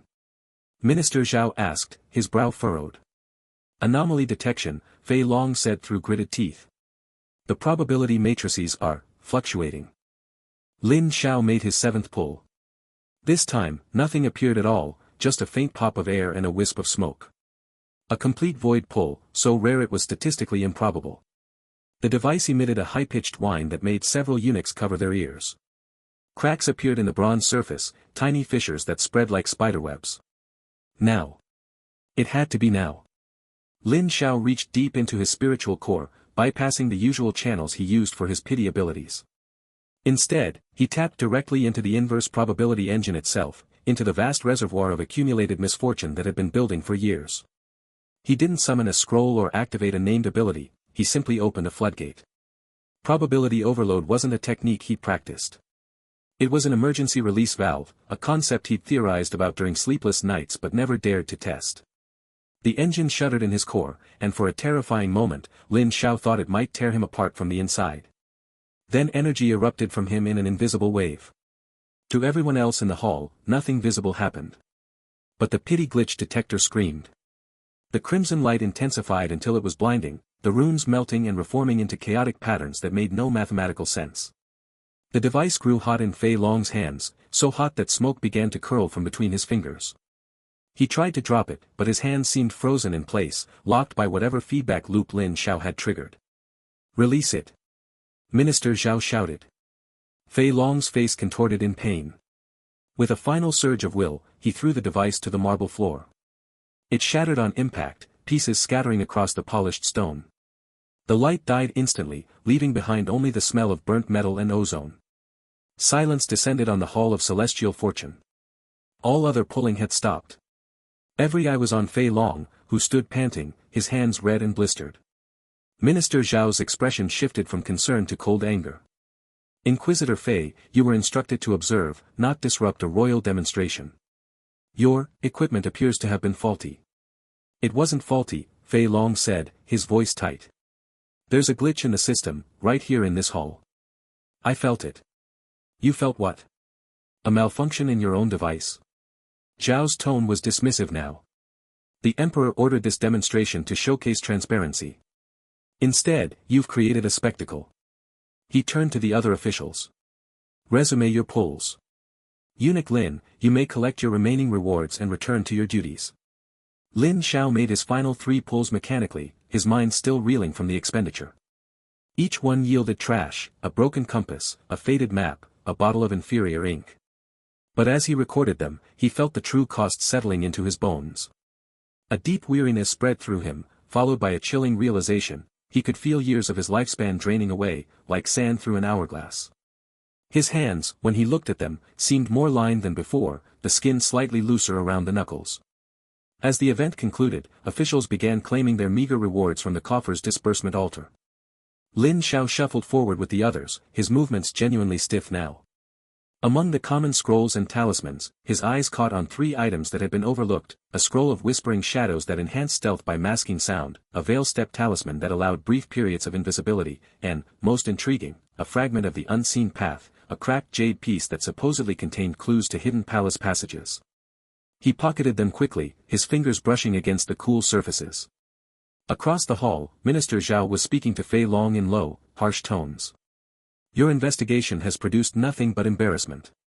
First a phantom anomaly in the western marches, now this spectacle. The Emperor's patience wears thin. Fei Long's face was pale beneath the burns on his hands. Minister, I swear by the mandate. Your oath means little when you cannot produce evidence, Zhao cut him off. Effective immediately, you are relieved of your investigative duties. Return to your scribe's work in the archives. The Probability Inquisitors will send a replacement in due time. The demotion hung in the air between them. Fei Long's jaw worked, but he said nothing, only bowing stiffly before turning away. As he passed Lin Xiao, their eyes met for a fraction of a second. In Fei Long's gaze, Lin Xiao saw not defeat, but a cold, simmering fury. The Inquisitor leaned close, his voice barely audible. I will find it. The glitch. I will tear this palace apart stone by stone if I must. Then he was gone, his footsteps echoing in the suddenly quiet hall. Lin Xiao returned to his quarters in the archive's lower levels, the stolen scrolls and talisman hidden beneath his robes. The room was as sparse as ever, a narrow bed, a writing desk, a single shelf of ledgers. He sat on the edge of the bed, feeling the full weight of his expended lifespan. When he looked in the small bronze mirror on the wall, the face that stared back had new lines at the corners of the eyes, a slight hollowing of the cheeks. He looked perhaps 5 years older than he had that morning. He was still sitting there when a soft tap came at his door, 3 quick raps, then 2 slow ones. The signal from his spy network. Lin Xiao rose, his joints protesting, and opened the door a crack. No one was there, but a slender bamboo tube lay on the threshold. He retrieved it and closed the door. Inside the tube was a single sheet of rice paper, covered in the tight, coded script his agents used. Lin Xiao decoded it quickly, his breath catching as the message revealed itself. The rival province of Jiang, long a thorn in the Empire's side, had been conducting secret gacha pulls for months. Not for scrolls or talismans, but for something far more dangerous, enhanced troops. Their warlord had somehow accessed military-grade coffers and was pulling for mandate of heaven drops that could bless entire battalions with supernatural strength, speed, and resilience. According to the report, the first wave of these enhanced soldiers was already being trained in hidden valleys along the border. An invasion was being planned for before the harvest moon, less than 2 months away. Lin Xiao let the paper fall to the desk. Outside his small window, the imperial palace stretched out in all its sprawling grandeur, towers piercing the twilight sky. Somewhere in those towers, the emperor was likely dining or holding court, unaware that his borders were about to be tested by soldiers who could tear through conventional forces like paper. And somewhere in the archives above, Fei Long was licking his wounds and plotting his next move. The silent war had just grown louder. And Lin Xiao, the frail eunuch clerk with the cursed luck, sat at the center of it all, his hands aged by sacrifice, his mind already calculating how to turn this new threat into another move in his long game for control. The imperial carriage rattled along the dusty road to Jiang province, its lacquered wood groaning with each pothole. Lin Xiao sat hunched in a corner, his eunuch's robes deliberately rumpled, his breathing shallow to maintain the illusion of frailty. Outside, the landscape shifted from Tianxia's lush river valleys to Jiang's arid plains, a land of stubborn resilience where every drop of water was fought for and hoarded. Across from him, Fei Long pretended to examine a scroll, but his eyes kept flicking to Lin Xiao. Demoted to scribe but not deterred, the Inquisitor had volunteered for this diplomatic mission, his presence a constant thorn. The carriage smelled of old paper, sweat, and the faint metallic tang of probability magic that clung to Fei Long like cheap perfume. "Remember your place, Clerk Lin," Fei Long said without looking up. "You're here to document the grain treaties, not wander off. Jiang's rulers are particular about outsiders." Lin Xiao bowed his head, letting his shoulders slump further. "This humble servant understands, Master Scribe." But his mind was already working. The coded message from his network had been specific. Jiang was training troops with military-grade mandate drops, preparing an invasion under the guise of border exercises.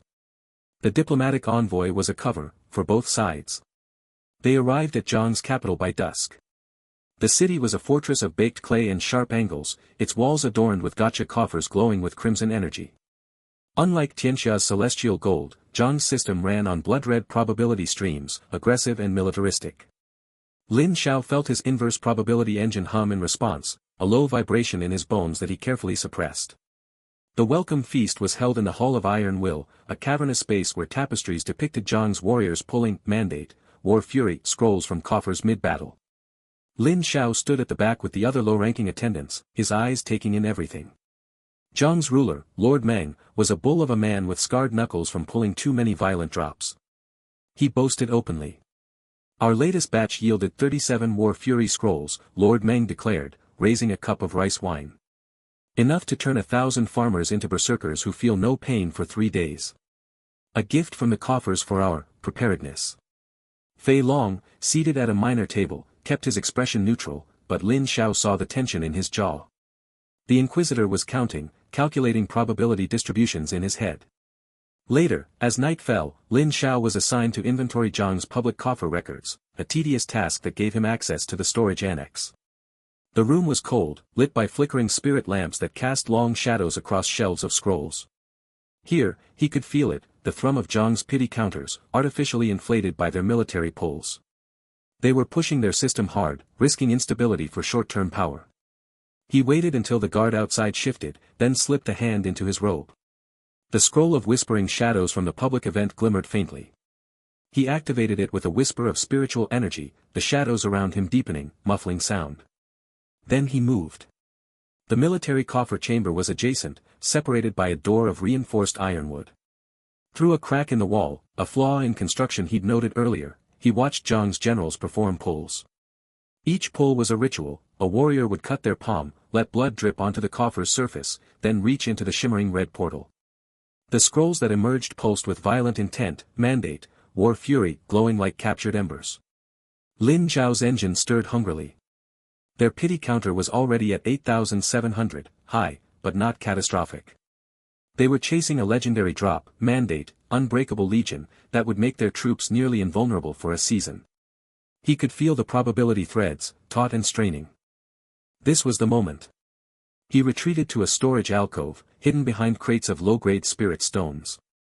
Closing his eyes, he reached inward, touching the core of his inverse probability engine. It felt like grasping a live wire, painful, exhilarating.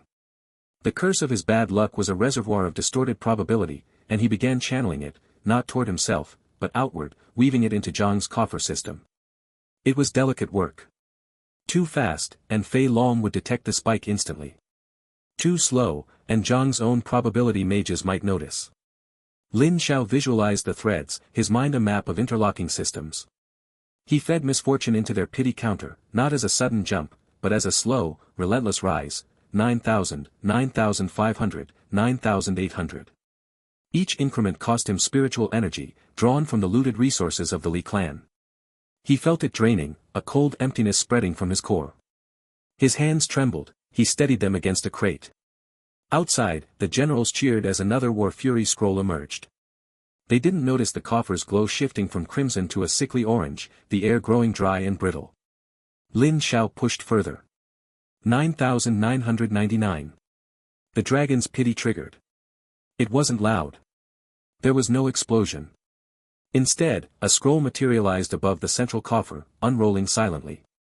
The characters glowed with malevolent light, pity, heavenly drought. The generals stared, confused. Then the scroll dissolved into dust, and the dust spread, seeping into the stone floor, the walls, the very air. Lin Xiao didn't wait. As the first shouts of alarm echoed, he used the Veil Step talisman, becoming briefly invisible. He slipped into the military chamber, now chaotic with panicked mages trying to understand what had happened. On a table, he saw maps, troop movements, supply routes, timetables for the invasion. He snatched them, along with a ledger of recent pulls, stuffing them into his robes. His energy was critically low now, each movement felt like lifting stones. Returning to the annex, he deactivated the whispering shadows and resumed his inventory work, his breathing ragged. He could feel the drought beginning. The air grew hotter, drier. Through a high window, he saw the night sky clear of clouds, the stars glaring down like accusatory eyes. In the distance, the river that fed Zhang's fields began to audibly shrink, its gentle rush fading to a trickle. By dawn, the change was undeniable. Messengers ran through the halls, reporting failing wells and cracking soil. Lord Meng's rage shook the palace. Sabotage, he roared in the main hall. This is Tianxia's work. A probability attack. The diplomatic envoy was summoned. Lin Xiao stood among the attendants, head bowed, but he could feel Fei Long's gaze like a physical weight. The Inquisitor had been watching all night, his own detection methods hampered but not blind. He stepped forward, interrupting Lord Meng's tirade. My lord, may I examine the coffer? Fei Long's voice was calm, but Lin Xiao heard the edge in it. Permission was granted grudgingly. Fei Long approached the military coffer, now cold and inert. He didn't use a device, his hands hovered over it, probability magic weaving through his fingers. Lin Xiao watched, his heart pounding. He'd used Veil of Obscurity, but after the massive energy expenditure, it was thin, fraying. Fei Long's eyes snapped open. He turned slowly, his gaze cutting through the crowd until it locked on Lin Xiao. He didn't shout. He simply walked over, each step measured, and stopped an arm's length away. The hall fell silent. Clerk Lin, Fei Long said, his voice low but carrying. The pity spike originated not from the coffer itself, but from a point 17 paces northeast of it. That would be the storage annex. Where you were working alone last night. He leaned closer, his breath smelling of ink and suspicion. Care to explain how a feeble eunuch clerk triggers a dragon's pity in a foreign coffer from another room? Lin Xiao met his eyes, letting a flicker of fear show, real fear, because his energy was nearly gone, and the maps in his robes felt like burning evidence. Around them, Zhang's guards stirred, hands on weapons. The drought outside was already whispering through the cracks in the walls, a promise of famine and war. The air in the abandoned temple tasted of dust and forgotten prayers. Lin Xiao leaned against a crumbling stone pillar, his breathing shallow and ragged. The journey from Jiang province's storage annex had been a blur of pain and exhaustion, every step a reminder of the spiritual energy he'd expended triggering the heavenly drought. His hands trembled as he pressed them against the cold stone, the rough surface grounding him in a reality that felt increasingly fragile. Moonlight filtered through the temple's broken roof, casting jagged shadows across the floor where centuries-old murals depicted forgotten gods. Lin Xiao's eyes traced the faded images, a dragon coiled around a mountain, a phoenix rising from flames. He wondered if those deities had ever faced systems as merciless as fate's coffer. The irony wasn't lost on him, hiding in a temple while wielding powers that defied celestial order. Footsteps echoed in the courtyard outside. Not the hurried steps of fleeing villagers or the heavy tread of Zhang's soldiers, these were measured, deliberate. Lin Xiao's heart hammered against his ribs. He activated Veil of Obscurity, the familiar sensation like pulling a cloak of shadows around his spiritual signature. But even as the ability took effect, he felt its limitations. His energy reserves were dangerously low, the veil flickering like a dying candle. The temple doors groaned open. Fei Long stood silhouetted against the moonlight, his scribe's robes looking absurdly mundane in this sacred space. Yet his eyes held none of the bureaucratic dullness Lin Xiao had feigned for years. They burned with the cold light of probability calculations, seeing patterns where others saw chaos. You've led me on quite the chase, Shadow Chancellor. Fei Long's voice echoed in the empty hall. He didn't advance, simply stood there as if the distance between them meant nothing. From the Imperial Archives to the Western Marches, and now to this forsaken temple. Your false trail was clever, I'll grant you that. Lin Xiao kept his expression blank, the mask of the feeble eunuch slipping into place despite the screaming pain in his spiritual veins. Inquisitor Fei Long, he said, his voice deliberately weak. I'm merely a clerk sent on diplomatic duty. I don't understand. Enough. Fei Long took a single step forward. The moonlight caught the subtle gleam of probability threads weaving around his fingers, invisible to normal sight, but Lin Xiao's inverse probability engine registered them as mathematical threats. The phantom anomaly in the Western Marches. The glitch that destroyed my detector. And now this. Fei Long gestured toward the temple's entrance, where beyond the walls, Jiang province was beginning to wither under heavenly drought. A pity spike of exactly 9,999, centered on your location. The mathematics don't lie, Lin Xiao. Only people do. Lin Xiao's mind raced. He'd known this confrontation was inevitable from the moment Fei Long first scanned him in the archives. But knowing and experiencing were different things. The air grew heavier, charged with the weight of Fei Long's probability magic. It wasn't an attack, not yet, but a web of calculations tightening around him, analyzing every spiritual fluctuation. Your inverse probability engine, Fei Long continued, his tone conversational yet deadly. A fascinating anomaly. Cursed with cosmic-level bad luck, yet you've weaponized it. Turn statistical impossibility into strategic advantage. How many years of trash pulls did it take to reach Dragon's Pity? 9,000. 10. Lin Xiao remained silent. His fingers brushed against the scrolls in his hidden sleeve, silent whisper, memory erasure, 9 familial exterminations. Each represented a catastrophic win, a forbidden reward that should have been impossible. But against Fei Long's probability magic, they felt like children's toys. You have two choices, Fei Long said, finally closing the distance until only 10 paces separated them. Surrender to the system. Allow the Probability Inquisitors to study your engine, to understand how you've broken celestial mathematics. You'll live, though your freedom will be limited. And the second choice? Lin Xiao asked, though he already knew. Purge. The word hung in the air like a death sentence. The system cannot tolerate anomalies. Your existence threatens the very foundation of fate's coffer. If you won't submit to study, you'll be erased. Not just killed, unmade. Every trace of your statistical existence wiped from reality. Lin Xiao's thoughts turned inward. Years of maintaining the facade flashed before him, the bowed head, the trembling hands, the carefully cultivated image of weakness. All while his engine counted losses, climbing toward impossible pity thresholds. He'd blackmailed the Li clan, eavesdropped on treason, crippled a province. All from the shadows. All while pretending to be nothing. But the shadows were receding now. Fei Long raised his hand. Probability thread solidified into visible strands of light, weaving a cage around the temple. Your veil of obscurity is failing, he observed clinically. I can see the fluctuations. You're running on empty after triggering heavenly drought. There's no escape this time. Lin Xiao's eyes darted around the temple. The murals, the pillars, the altar at the far end where a single artifact gleamed, a jade tortoise with celestial constellations carved into its shell. His spy network's intelligence had mentioned it, the tortoise of temporal stillness, said to hold residual energy from when the temple was still consecrated. Not enough to fight Fei Long, but perhaps enough for one last gambit. He made his decision. As Fei Long's probability cage tightened, Lin Xiao reached deep into the last reserves of his spiritual energy. Not for an attack, but for activation. His inverse probability engine, usually a silent observer counting losses, flared to life. He didn't target Fei Long or the temple or even the artifact. He targeted the most fundamental variable of all, time itself. Pity, temporal stutter. The world froze.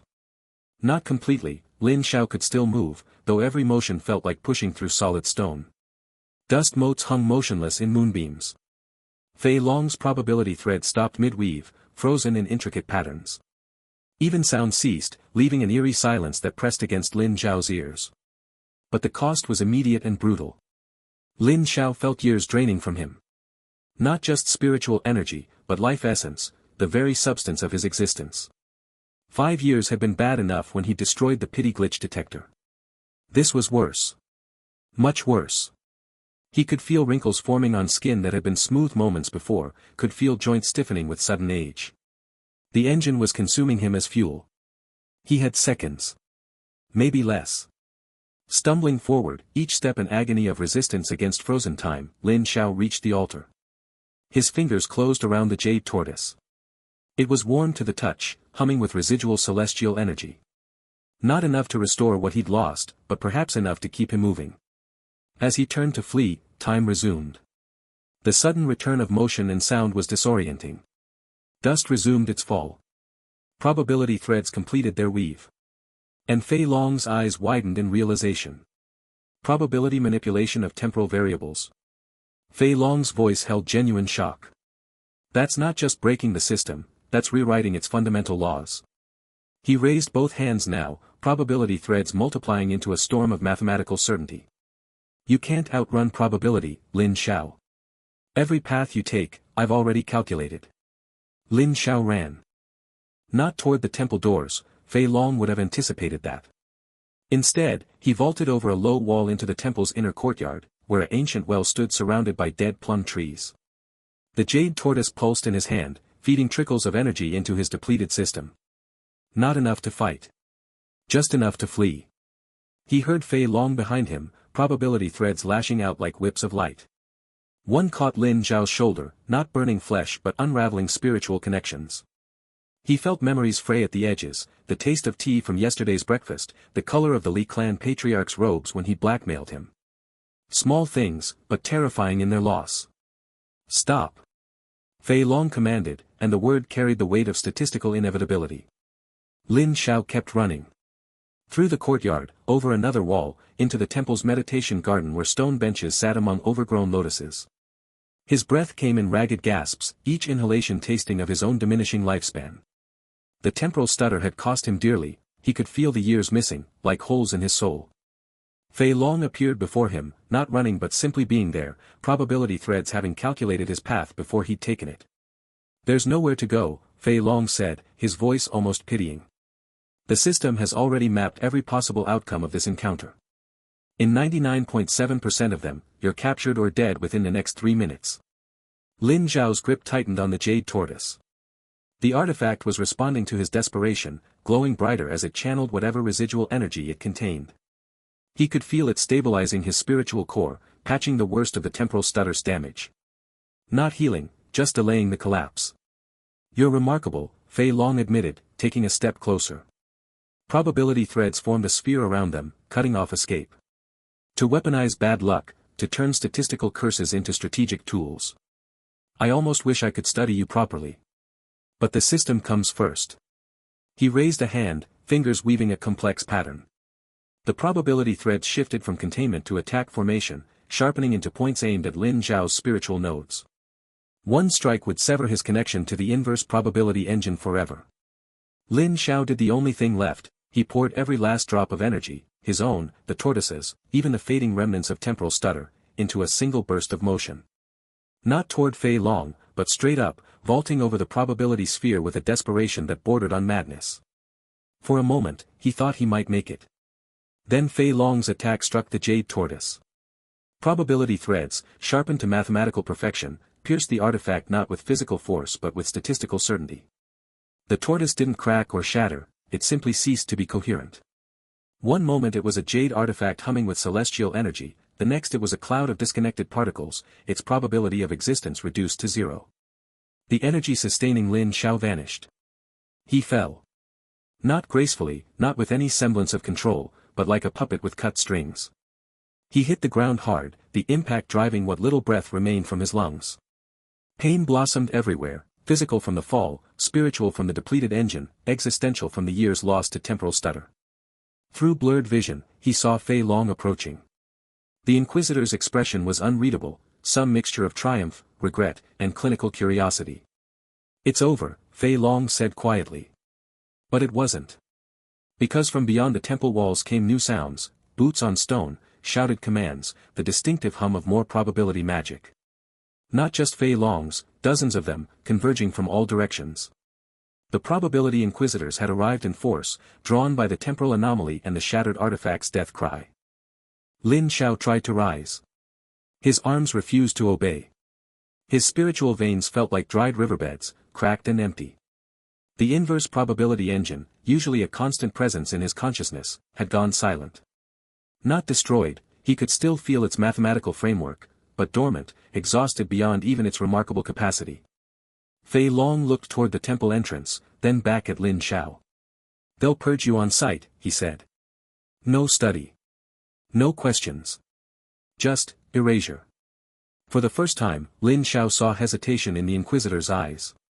Not mercy, Fei Long was too devoted to the system for that, but something else. The scholar's curiosity, perhaps. The desire to understand the anomaly before destroying it. It didn't matter. The footsteps grew closer. Probability threads of different weaves and colors appeared at the temple's edges as Inquisitors took up positions. Lin Xiao counted at least 8 distinct spiritual signatures, each powerful, each trained to hunt anomalies like him. He lay on cold stone, staring up at the moon through the broken roof. The same moon that had watched him pull worthless items from fate's coffer for years. The same moon that had witnessed his first dragon's pity. Now it would witness his end.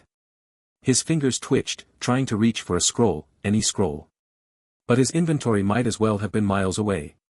Without energy, the catastrophic winds were just paper and ink. The first Inquisitor appeared at the courtyard entrance, probability threads already weaving an attack pattern. Then another. And another. They formed a circle around him, their faces hidden in shadow, their intent clear in the mathematical certainty of their magic. Fei Long stood among them, but slightly apart. Watching. Calculating. Lin Xiao's last thought before darkness took him wasn't of the empire he tried to control, or the nobles he'd blackmailed, or even the heavenly drought still spreading across Jiang province. It was of the simple, terrible mathematics of his situation. After 9,999 losses, after all the pity counters and dragon's pity rewards, the final calculation had gone against him. And the system always collected its debts. Pain was the first sensation to return, a deep, bone-aching throb that pulsed through every fiber of Lin Xiao's being. He tried to open his eyes, but his eyelids felt like lead weights, crusted with dried sweat and temple dust. A faint, medicinal scent of herbs and aged wood filled his nostrils, mingling with the distant drip of water on stone. His body lay on a hard surface, wrapped in rough-spun blankets that scratched against his skin. Memory returned in fragments, Fei Long's cold ultimatum in the abandoned temple, the desperate activation of pity, temporal stutter, the shattering of the tortoise of temporal stillness, and the encroaching circle of probability inquisitors. He had collapsed, energy completely spent, expecting the final purge.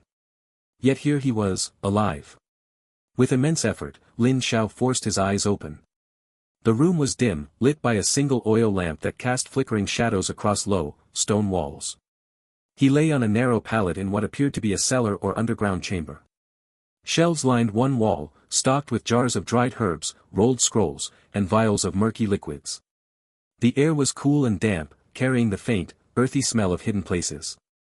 A figure stirred in the shadows. "Master Lin, you're awake."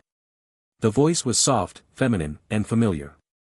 Lin Xiao turned his head slowly, muscles protesting. A woman in plain servant's robes knelt beside his pallet, her face obscured by the gloom. As she leaned forward, the lamplight revealed sharp, intelligent eyes and a scar running along her jawline, Agent Mei, one of his most trusted operatives in the spy network. "Where?" Lin Xiao's voice came out as a rasp, throat parched. "Safe House Delta," Mei replied, pouring water from a clay jug into a wooden cup. She helped him sit up, supporting his trembling shoulders. "We extracted you from Jiang province under cover of the drought chaos. The Inquisitors were distracted by the agricultural collapse. You've been unconscious for 3 days." Lin Xiao drank greedily, the water soothing his raw throat.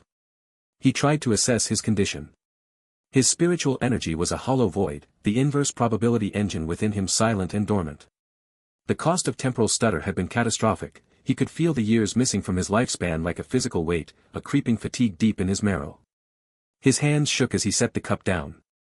"Report," he whispered. Mei's expression tightened.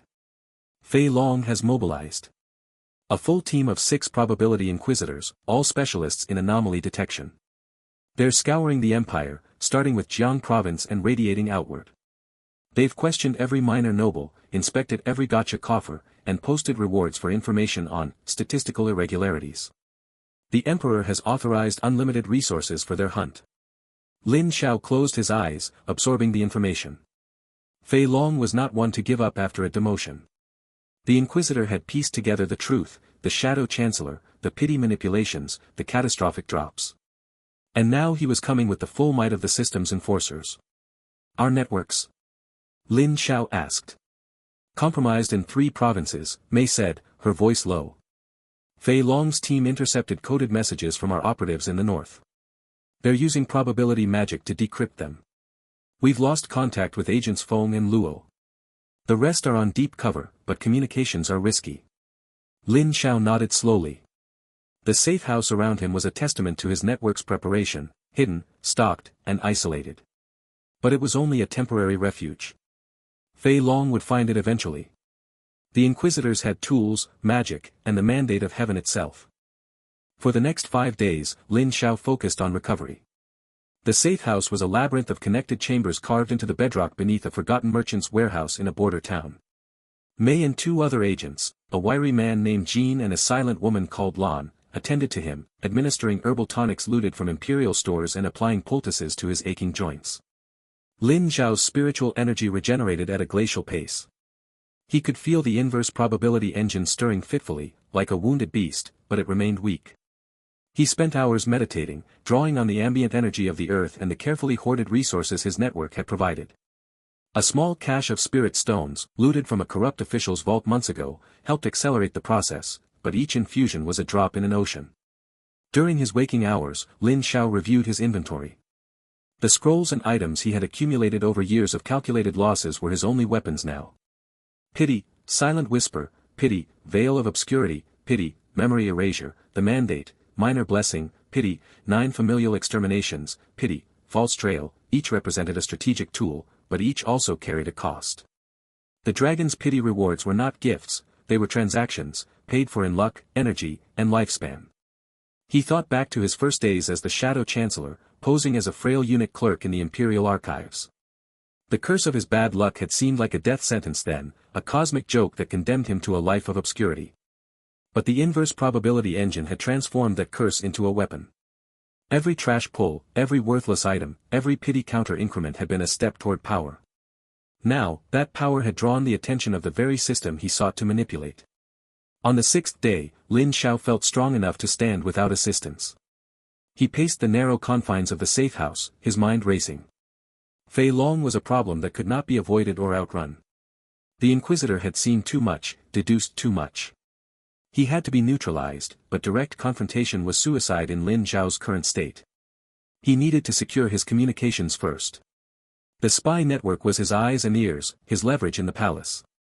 If Fei Long decrypted their messages, every agent would be exposed, and Lin Xiao would be truly alone. Lin Xiao retreated to the innermost chamber of the safe house, a small room lined with lead plates to dampen spiritual detection.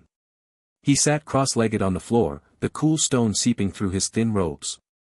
Closing his eyes, he reached inward, touching the dormant inverse probability engine. It responded sluggishly, a faint hum of misfortunate energy.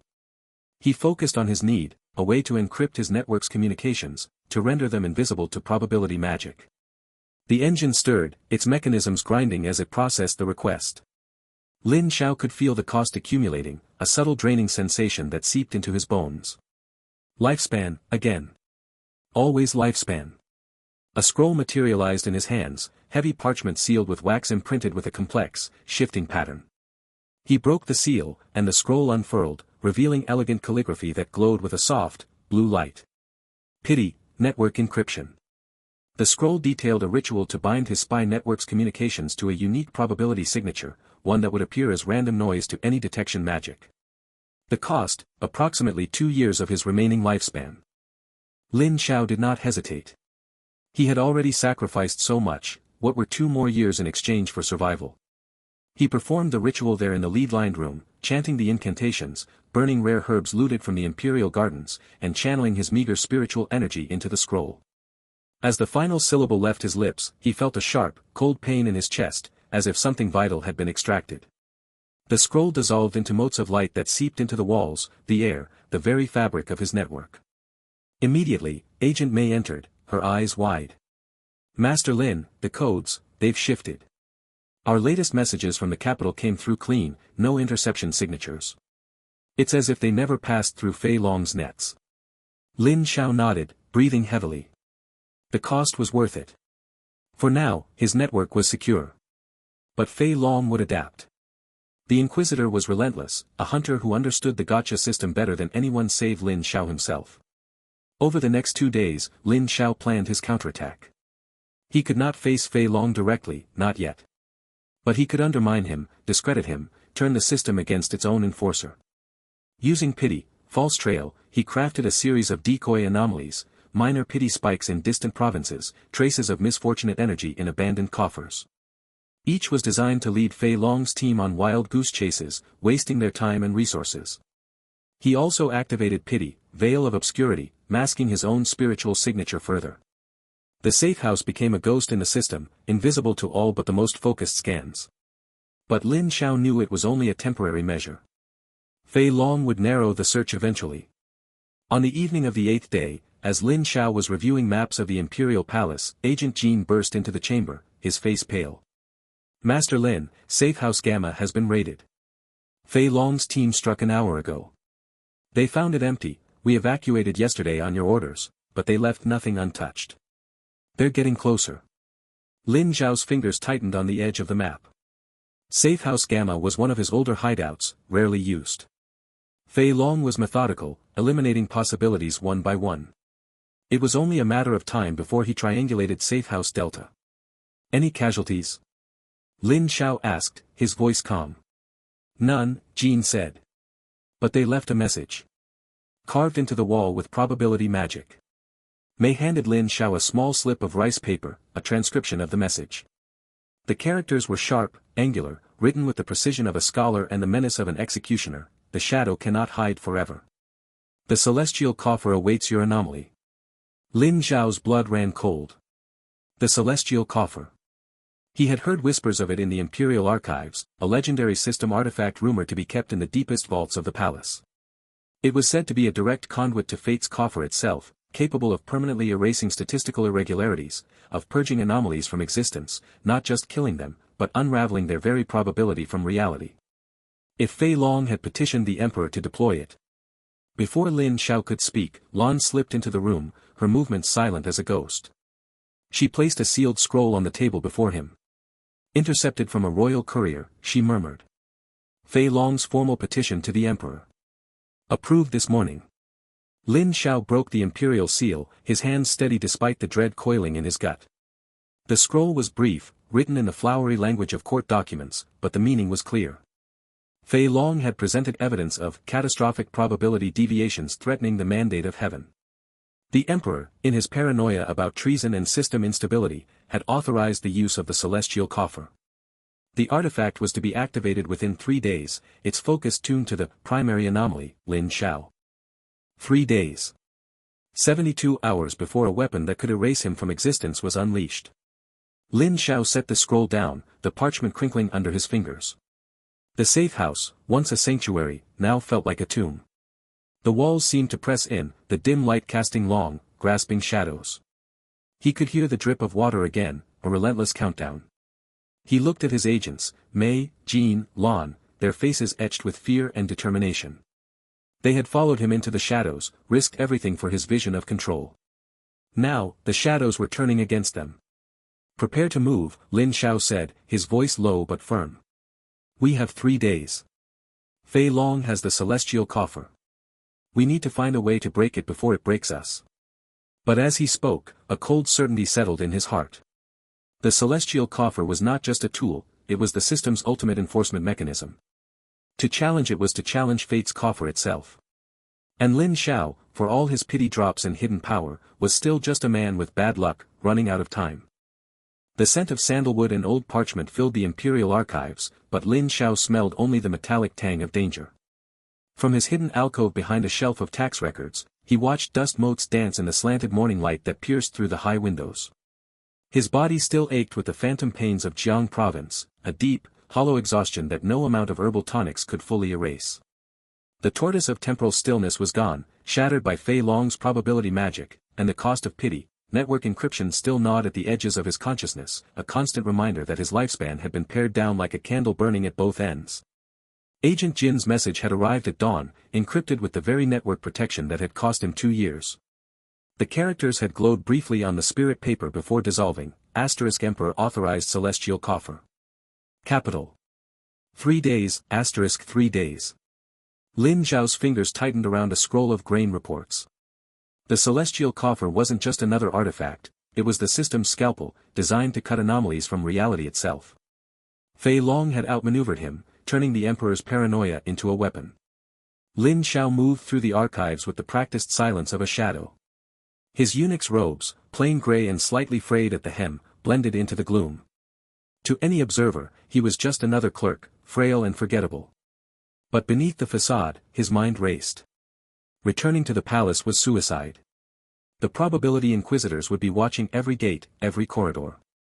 Yet staying away meant letting the coffer activate. Once it began its purge, no amount of pity, veil of obscurity would hide him. The inverse probability engine in his soul hummed faintly, a barely perceptible vibration that echoed his rising desperation. He reached his designated workstation, a small, cluttered desk near the back of the archives. Here, among ledgers and bureaucratic drivel, he had built his cover. A half-finished report on provincial tariffs lay open, his own spidery handwriting detailing meaningless numbers. Lin Xiao sat, forcing his breathing to slow. The Emperor's decree would have been issued from the Hall of Heavenly Mandates, near the inner palace where the celestial coffer was stored. Infiltrating that area required passing through 3 checkpoints, each manned by imperial guards trained to detect spiritual irregularities. And then there were the Inquisitors. Fei Long would have them stationed like hounds, sniffing for any trace of probability distortion. Lin Xiao's hand drifted to his sleeve, where the scrolls were hidden. Pity, silent whisper, pity, veil of obscurity, pity, memory erasure, each a tool forged from his catastrophic luck. He had used them to eavesdrop on treason, to mask his presence, to rewrite memories. Now he needed something more. The dragon's pity rewards were unpredictable, but his pity counter, artificially inflated to impossible heights, could trigger one if he pushed it. But at what cost? In Jiang province, triggering pity, heavenly drought had drained him to the brink. Here, in the heart of the empire, failure meant more than exhaustion, it meant erasure. He waited until the hour of the snake, when the archives were most deserted. The other clerks had left for their midday meal, leaving the vast hall empty save for the rustle of paper in the breeze. Lin Xiao stood, his movements deliberate. He unrolled pity, veil of obscurity, the characters on the scroll glowing with a faint, sickly light. As he activated it, a cold shiver ran down his spine, the sensation of his spiritual signature being wrapped in layers of nothingness. To any inquisitor, he would appear as a blank spot, a statistical zero. But he knew it wasn't perfect. Fei Long had seen through it before. He slipped out of the archives into a side corridor, his footsteps silent on the polished marble. The palace unfolded around him, a labyrinth of opulence and oppression. Gilded pillars rose to ceilings painted with celestial battles, and the air carried the faint scent of incense from the imperial shrines. Lin Xiao kept to the shadows, his heart pounding a steady rhythm against his ribs. At the first checkpoint, 2 guards stood rigid, their eyes scanning the corridor. He paused behind a decorative screen, watching. Their spiritual senses were weak, untrained. With the veil active, they wouldn't notice him. He moved past them like a ghost, his breath held until he rounded the next corner. The second checkpoint was harder. Here, the guards were accompanied by a minor official, a sharp-faced man with the pin of the Ministry of Rights on his robe. Lin Xiao recognized him from court functions, Minister Qua, a bureaucrat with a talent for sniffing out irregularities. Lin Xiao pressed himself against a wall, feeling the cool stone through his robes. He couldn't risk pity, memory erasure here, the spiritual backlash might alert the Inquisitors. Instead, he waited, counting the seconds. A servant passed by, carrying a tray of tea, and in a moment of distraction, Lin Xiao darted across the corridor, slipping into an alcove behind a large porcelain vase. His pulse thundered in his ears. Minister Qua glanced his way, frowned, then turned back to the guards. The moment passed. The inner palace loomed ahead, its gates wrought of black iron and inscribed with probability wards. This was where the celestial coffer was kept, in the vault of heavenly decrees, a sealed chamber accessible only to the emperor and his highest advisors. Lin Xiao could feel the wards humming, a low-frequency vibration that set his teeth on edge. The veil of obscurity would be tested here. He approached slowly, his eyes scanning for patrols. 2 inquisitors stood at the vault entrance, their robes marked with the sigil of the Probability Inquisitors, a balanced scale over a swirling vortex. Lin Xiao didn't recognize them, but their posture spoke of alertness. They were Fei Long's hand-picked team. He needed a distraction. Reaching into his sleeve, he retrieved Pity, False Trail. The scroll was cool to the touch, its characters shimmering with deceptive light. He activated it, channeling a sliver of his precious spiritual energy into the parchment. Across the palace, in the gardens near the outer wall, a phantom anomaly flared, a false spike in probability that would draw the Inquisitor's attention. The 2 guards at the vault shifted, their heads turning toward the disturbance. One spoke into a communication talisman, his voice low and urgent. After a tense moment, they both hurried away, leaving the vault unguarded. Lin Xiao didn't waste time. He slipped through the vault door, which was slightly ajar, oversight born of haste. Inside, the chamber was dim, lit only by the soft glow of spirit lamps. The air was thick with the scent of ozone and old magic. At the center of the room stood the celestial coffer. It was smaller than he had imagined, a cube of polished jade about the size of a chest, covered in intricate carvings that depicted the cycles of fate. Tendrils of light pulsed within it, slow and rhythmic, like a heartbeat. Lin Xiao approached, his senses alert. The coffer's records, the logs of anomalies and purges, were stored in a crystal orb embedded in its side. That was his target. He could feel the inverse probability engine stirring in his soul, reacting to the coffer's presence. It was a hunger, a desire to corrupt the very system that sought to destroy him. Lin Xiao placed his hands on the crystal orb, ignoring the cold that seeped into his bones. He focused, reaching for the dragon's pity. His pity counter, invisible to all but him, hovered at an impossible number, a testament to years of trash pulls and cursed luck. He pushed it, channeling his remaining spiritual energy into triggering a reward. The cost was immediate, a sharp, wrenching pain in his chest, as if something vital were being torn away. His vision blurred, and he tasted blood at the back of his throat. But it worked. A scroll materialized in his hands, Pity, Data Corruption. The characters glowed with a malevolent light, detailing a spell to scramble the coffer's records, delaying its activation. Lin Xiao didn't hesitate. He unrolled the scroll, his hands trembling, and pressed it against the crystal orb.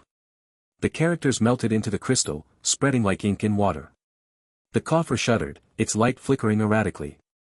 A low hum filled the chamber, rising to a whine that grated against his ears.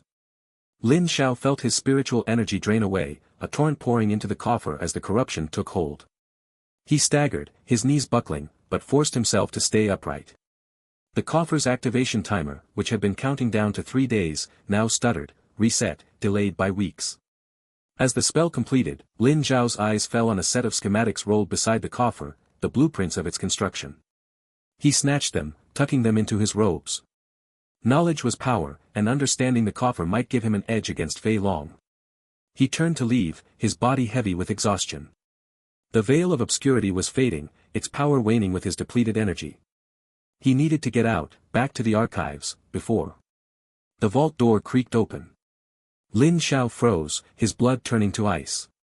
Fei Long stood in the doorway, his scribe's robes looking oddly out of place in the chamber of power. His expression was calm, almost resigned, but his eyes held a sharp, calculating light. Behind him, the celestial coffer began to glow, not with its usual pulse, but with a fierce, targeted radiance. The light focused, narrowing into a beam that swept the room, searching. "I knew you would come," Fei Long said, his voice quiet but carrying in the stillness. "The probability models predicted it. You always target the greatest threat." Lin Xiao backed away, his mind racing. The coffer's beam locked onto him, drawn by the anomaly of his presence. It began to hum, a sound that vibrated through the floor, through his bones. Fei Long stepped forward, his hand rising, probability magic gathering around his fingers like static electricity. "The coffer recognizes you," Fei Long said. "It's time to end this, Shadow Chancellor." The beam brightened, casting long shadows across the chamber. Lin Xiao could feel it, a pulling sensation, as if reality itself were trying to unravel him. He had no energy left for another scroll, no trick left to play. The archives, his sanctuary, were just corridors away, but they might as well have been on another continent. The coffer's light intensified, and in that moment, Lin Xiao knew, Fei Long had not just predicted his move.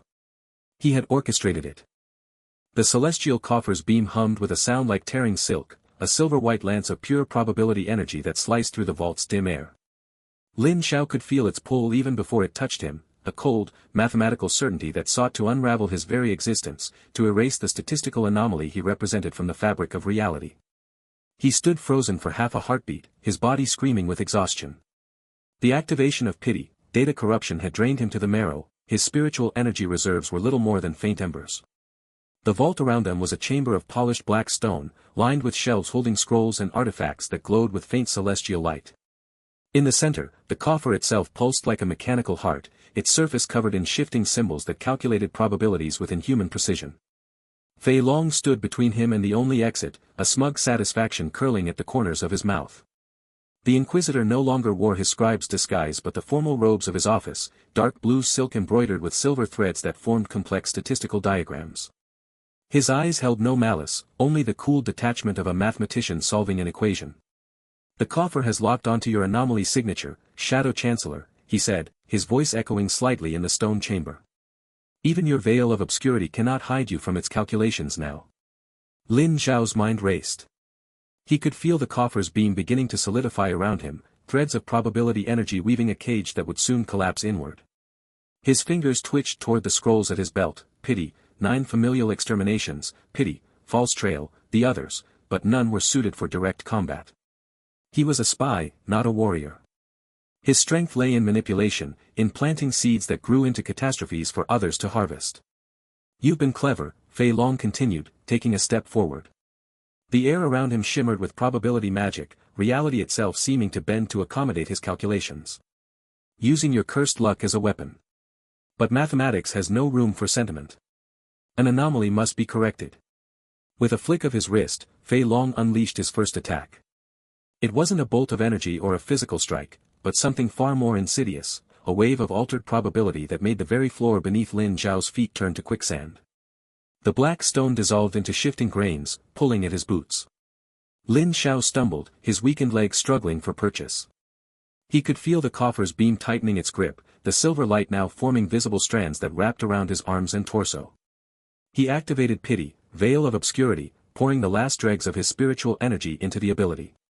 The scroll at his belt glowed faintly, and for a moment, the coffer's beam wavered, its targeting algorithms confused by the conflicting probability signatures. But Fei Long merely raised an eyebrow. "A temporary measure," he said. "The coffer recalculates faster than you can obscure." True to his words, the beam resolidified, now brighter and more focused. Lin Xiao could feel it beginning to work on him, a strange, cold sensation as if parts of his memory were being examined and categorized for deletion. His time was running out. Fei Long advanced again, this time manipulating the probability of the air itself. The oxygen molecules around Lin Xiao suddenly became less likely to bond with hemoglobin, creating a localized zone of hypoxia. Lin Xiao gasped, his vision swimming. He dropped to one knee, the quicksand floor now up to his calves. He could feel his heart pounding erratically, struggling to pump what little oxygen remained. This was it, then. Outmatched in raw power, cornered, with his energy nearly gone. But Lin Xiao had spent a lifetime turning disadvantages into weapons. His mind, trained in espionage and deception, analyzed the situation with cold precision. Fei Long's probability magic worked by altering likelihoods, making unlikely events likely, and likely events impossible. But what if he could reverse that process?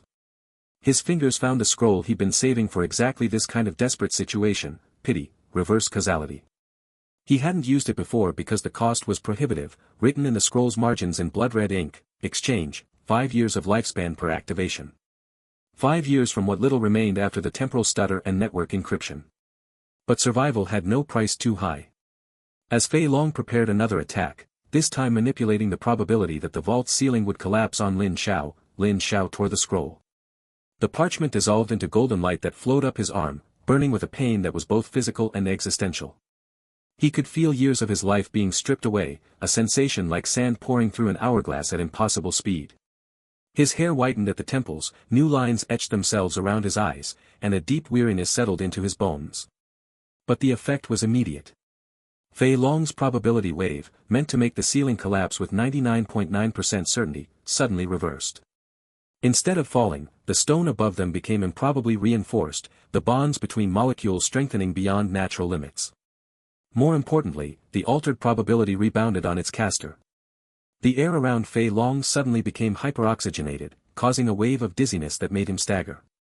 The floor beneath him, which had been solid, developed a sudden statistical likelihood of developing a hidden pit, and promptly did so, collapsing into a 3-foot depression that trapped one of his legs. What? Fei Long's detached composure shattered into genuine surprise. He tried to recalculate, his fingers moving through complex probability equations in the air, but every attempt backfired. An attack meant to increase the likelihood of Lin Xiao's heart failing instead made Fei Long's own pulse race dangerously. A manipulation meant to make Lin Xiao's scrolls spontaneously combust caused Fei Long's own robe to smolder at the edges. The Coffer's beam, caught in the crossfire of reversed causality, began to behave erratically. Instead of focusing on Lin Xiao, it started scanning the entire vault, its silver light dancing wildly across shelves and artifacts. The mechanical hum rose in pitch, becoming almost panicked as its probability calculations returned impossible results. Lin Xiao didn't waste the opportunity. Every second of reversed causality cost him more lifespan, he could feel it draining away like blood from a wound, but it gave him the opening he needed. While Fei Long struggled to free his leg from the improbable pit, Lin Xiao reached into his robes and produced the evidence he'd prepared days earlier, forged documents linking Fei Long to the sabotage in Jiang province, complete with falsified timestamps and what appeared to be Fei Long's own spiritual signature. The documents weren't just paper, they were crafted with materials looted from noble coffers, imbued with residual probability energy that would make them appear genuine to casual inspection. Lin Xiao had been working on them since Safehouse Delta, anticipating he might need to shift blame.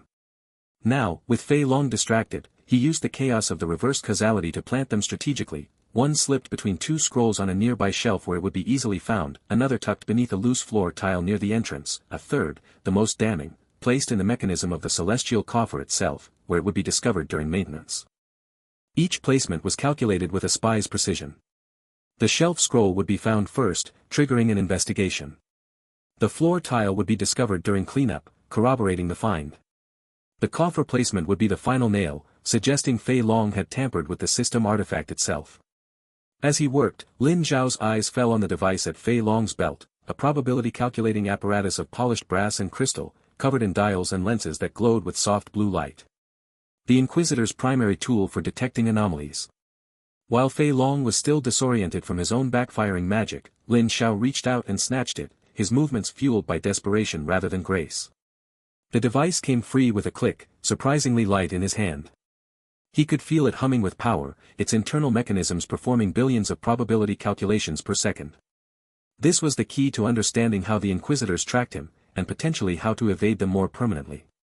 He tucked it into his robes just as the effects of reverse causality began to fade. The golden light around him dimmed, and the world snapped back to normal probability. Lin Xiao staggered, the cost of the ability hitting him all at once. He looked at his hands, they were older, the skin thinner, veins more prominent. His breathing came labored, and a deep, permanent fatigue had settled into his muscles. But he was alive, and he'd accomplished his objectives. Fei Long finally freed his leg from the pit, his robes singed and his usual composure replaced by furious confusion. "What did you do?" he demanded, his probability magic flaring around him as he tried to re-establish control. But it was too late. The coffer, having completed its erratic scan, had relocked onto Lin Xiao, and this time, there was no veil of obscurity to obscure him, no reverse causality to deflect it. The silver beam solidified into a cage of pure light, holding him immobile. He could feel it beginning its work in earnest now, analyzing every aspect of his existence for erasure. Fei Long approached, limping slightly, his smirk returning though it was now edged with anger. "It's over, Shadow Chancellor. The coffer has you. In moments, you'll be purged from reality, not just killed, but unmade. Every trace of your anomaly removed." Lin Xiao struggled against the beam's hold, but it was like trying to move through solid stone. He could only watch as Fei Long raised a hand, preparing to give the final command that would complete the purge. But then the vault door burst open. Imperial guards in polished armor flooded into the chamber, their weapons drawn. At their head was Commander Hong, a veteran soldier with a scar across his cheek and no love for the Probability Inquisitors' interference in palace affairs. His eyes swept the room, taking in the damaged coffer, the chaotic evidence of probability magic, and the two figures at the center of it all. "What is the meaning of this?" Commander Hong demanded, his voice echoing in the stone chamber. One of his guards, a young recruit with sharp eyes, had already found the first planted document. "Commander," he called, holding up the scroll. "Evidence of sabotage. And it bears the Inquisitor's signature." Fei Long's smirk vanished, replaced by dawning horror as he realized what Lin Xiao had done during the chaos. He turned to the guards, his probability magic dissipating as he raised his hands in a placating gesture. "This is a trick. The Shadow Chancellor planted."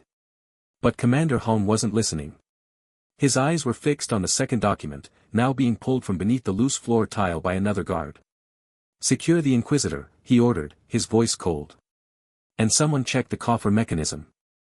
As guards moved to restrain Fei Long, and others began examining the celestial coffer, Lin Xiao remained trapped in its beam. But the purge had stalled, the system artifact was now conflicted, its programming unsure whether to erase the anomaly or preserve him as evidence in what appeared to be an Inquisitor's treason. Fei Long struggled against the guard's grip, his eyes locking with Lin Xiao's. In that moment, all pretense of mathematical detachment fell away, replaced by pure, undiluted hatred. "This isn't over," he hissed, the words meant for Lin Xiao alone. Then he raised his voice for the guards to hear, declaring with finality, "The purge is inevitable. The coffer will complete its function." But as he spoke, the guard at the coffer called out, holding up the third planted document, the one placed in the mechanism itself. "Commander! More evidence. The Inquisitor tampered with the celestial coffer." The look on Fei Long's face was worth every year of lifespan Lin Xiao had sacrificed. The Imperial Vault's heavy bronze doors groaned open, admitting a shaft of morning light that cut through the lingering dust of probability magic. Lin Xiao knelt on the cold jade floor, his eunuch's robes hanging loose on a frame that felt decades older than it had just hours before. Every joint ached with the phantom weight of lost years, and his spiritual core, what little remained after the reverse causality activation, thrummed weakly, like a dying ember. Emperor Tianlong entered with measured steps, his dragon-embroidered robes sweeping the floor. At 53, the ruler of Tianxia carried the weight of his empire in the deep lines around his eyes and the tight set of his jaw.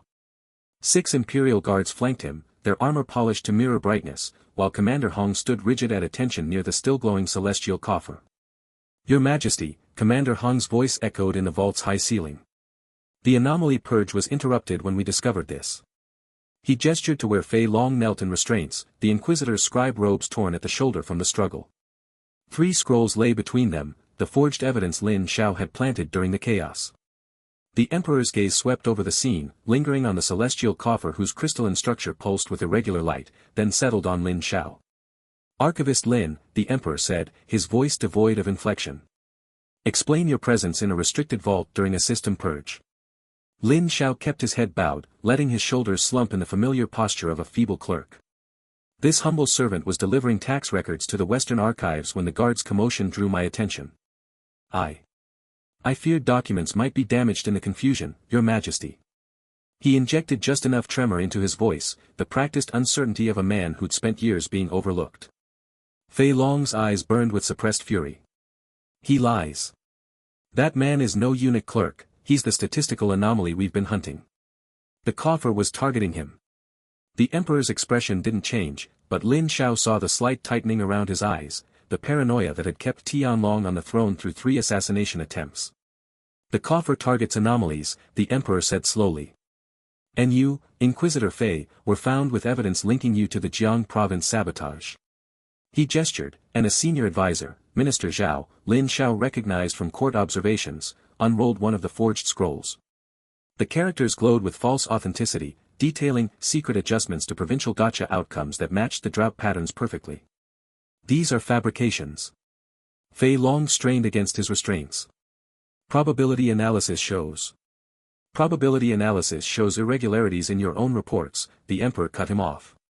"The Li clan's sudden compliance after their blackmail. The timing of the Jiang drought. And now this." He pointed at the second scroll, which purported to show Fei Long's private communications with rebel elements. Lin Xiao remained perfectly still, but his mind raced. The Emperor's doubt was a delicate thing, too much pressure would shatter it, too little would let Fei Long's accusations take root. He needed to tilt the balance without appearing to do so. As Minister Zhao began speaking about statistical probabilities and system integrity, Lin Xiao reached inward, to the dwindling reservoir of his spiritual energy. The inverse probability engine hummed in response, its familiar cold presence like ice against his soul. He didn't have enough for another catastrophic pity drop, not after reverse causality had drained him, but there were subtler tools. He focused on Minister Zhao, on the way the man's eyes kept darting to Fei Long with barely concealed suspicion. The court had always viewed the Probability Inquisitors as necessary evils, their power over the Gacha system a constant reminder that even nobles bowed to fate's coffer. That resentment was a crack in the foundation, and Lin Xiao poured what remained of his spiritual energy into widening it. It wasn't mind control, such crude manipulation would be detected immediately. Instead, he triggered what his system labeled pity, persuasive whispers, a subtle influence that amplified existing doubts and suspicions.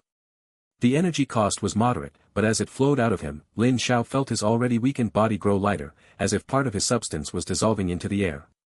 Minister Zhao paused mid-sentence, then continued with renewed conviction. Your Majesty, consider the timing. Inquisitor Fei petitions for the celestial coffer's use, then is found at the scene of its sabotage with evidence implicating him. The statistical likelihood of this being coincidence is improbable. Another advisor, Lady One from the Ministry of Rights, nodded slowly. And the Li clan's sudden donation to the imperial treasury came immediately after their blackmail incident. If an inquisitor could manipulate pity counters. She didn't finish the thought, but the implication hung in the vault's still air. If Fei Long could artificially inflate pity counters like the blackmailer had, what else might he have altered? Which noble families owed their mandate drops to manipulation rather than fate? The Emperor's gaze sharpened. Lin Xiao kept his head bowed, but through lowered lashes he watched the calculation happening behind Tianlong's eyes. The ruler who'd survived multiple coups knew better than anyone how power could be hidden behind humble facades, but he also knew the danger of the Probability Inquisitors growing too powerful. Archivist Lin, the Emperor said again, this time with a different tone. You handle the Gacha records. Have you noticed irregularities in Inquisitor Fei's reports? Lin Xiao allowed himself a carefully measured hesitation. This humble servant only files what is given, Your Majesty. But. He let the word hang, a hook baited with implication. The western provinces' drought did correspond with unusual activity in their regional coffer. And the records showed Inquisitor Fei had accessed those logs 3 times in the preceding month. It was true, technically. Fei Long had been investigating the Jiang province anomaly, Lin Zhao's own heavenly drought activation. But stripped of context and presented with the forged evidence, it painted a very different picture. Fei Long's restraint rattled as he tried to rise. He's twisting the data. Your Majesty, I beg you, run a full probability scan on him. The coffer is still active, it can. Enough. The Emperor's voice cut through the vault, sharp as a blade. He turned to Commander Hong. Secure Inquisitor Fei in the northern cells. I want his quarters searched, his communications intercepted, and every gacha pull he's ever monitored reanalyzed. For a moment, Lin Xiao allowed himself to believe it was over. The spiritual energy he'd spent on persuasive whispers had left him lightheaded, his vision swimming at the edges. He could feel the years he'd sacrificed, first for network encryption, then for reverse causality, as a physical absence, as if parts of his life had been carved out and discarded. But he'd survived. Fei Long was detained, the coffer's purge stalled, and the celestial coffer emitted a low hum that vibrated through the jade floor. All eyes turned to the artifact. Its crystalline structure, usually a steady azure glow, now pulsed with erratic light, flashes of crimson bleeding into the blue. The corruption Lin Xiao had planted with pity, data corruption hadn't been fully cleansed, it had festered, interacting unpredictably with the coffer's attempt to purge him. Your Majesty, Minister Zhao said, unease coloring his voice. The system artifact. Before anyone could react, Fei Long wrenched against his guards with sudden, desperate strength. You fools! Can't you see what's happening? He corrupted the coffer itself. That's not system instability, that's his anomaly signature. Commander Hong moved to silence him, but Fei Long shouted over the growing hum of the coffer, his voice raw with conviction. The glitch isn't me. It's the feeble eunuch kneeling right there. Scan him. Scan him now before A guard's gauntlet hand clamped over his mouth, cutting off the words. But they'd been spoken, and in the vault's echoing space, they seemed to hang in the air alongside the coffer's dangerous glow. The Emperor's eyes narrowed, shifting from Fei Long to Lin Xiao, then to the pulsing artifact. The coffer's light was building, crimson streaks spreading through its crystalline matrix like veins of infection. It emitted a sound like grinding glass, and the temperature in the vault began to drop. Lin Xiao remained perfectly still, his eunuch's mask firmly in place even as his mind calculated probabilities. The coffer was unstable, that much was clear. Whether it would purge him, purge Fei Long, or simply shatter from conflicting directives was impossible to predict. All he could do was maintain the facade and pray the Emperor's doubt held firm a little longer. But as Fei Long was dragged away, still struggling against his restraints, the Inquisitor's final shouted accusation seemed to echo in the coffer's gathering glow, "He's the true glitch." And the artifact's light pulsed once, twice, then settled into a steady, ominous crimson.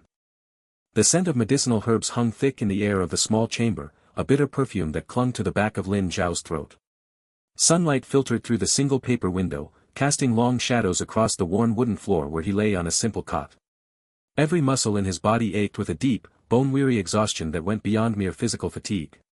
When he raised a hand to rub his temple, the skin felt papery and thin, the veins standing out like blue rivers beneath parchment. He remembered the collapse in the vault, the way the world had tilted, the stone floor rushing up to meet him as the last of his spiritual energy drained away. Now, 3 days later, the palace physicians had declared him stable enough to be moved from the imperial infirmary to this modest recovery room near the archives. They'd called it a miracle, this feeble eunuch clerk surviving the coffer's instability. Lin Xiao's lips twisted in a humorless smile. If only they knew the price of that miracle. A soft knock at the door interrupted his thoughts. Agent Jean slipped inside, her movements silent as shadow.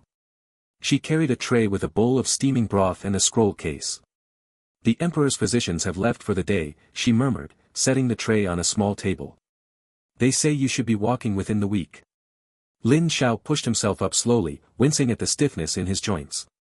He felt ancient, as if decades had been carved from his bones rather than merely years from his lifespan.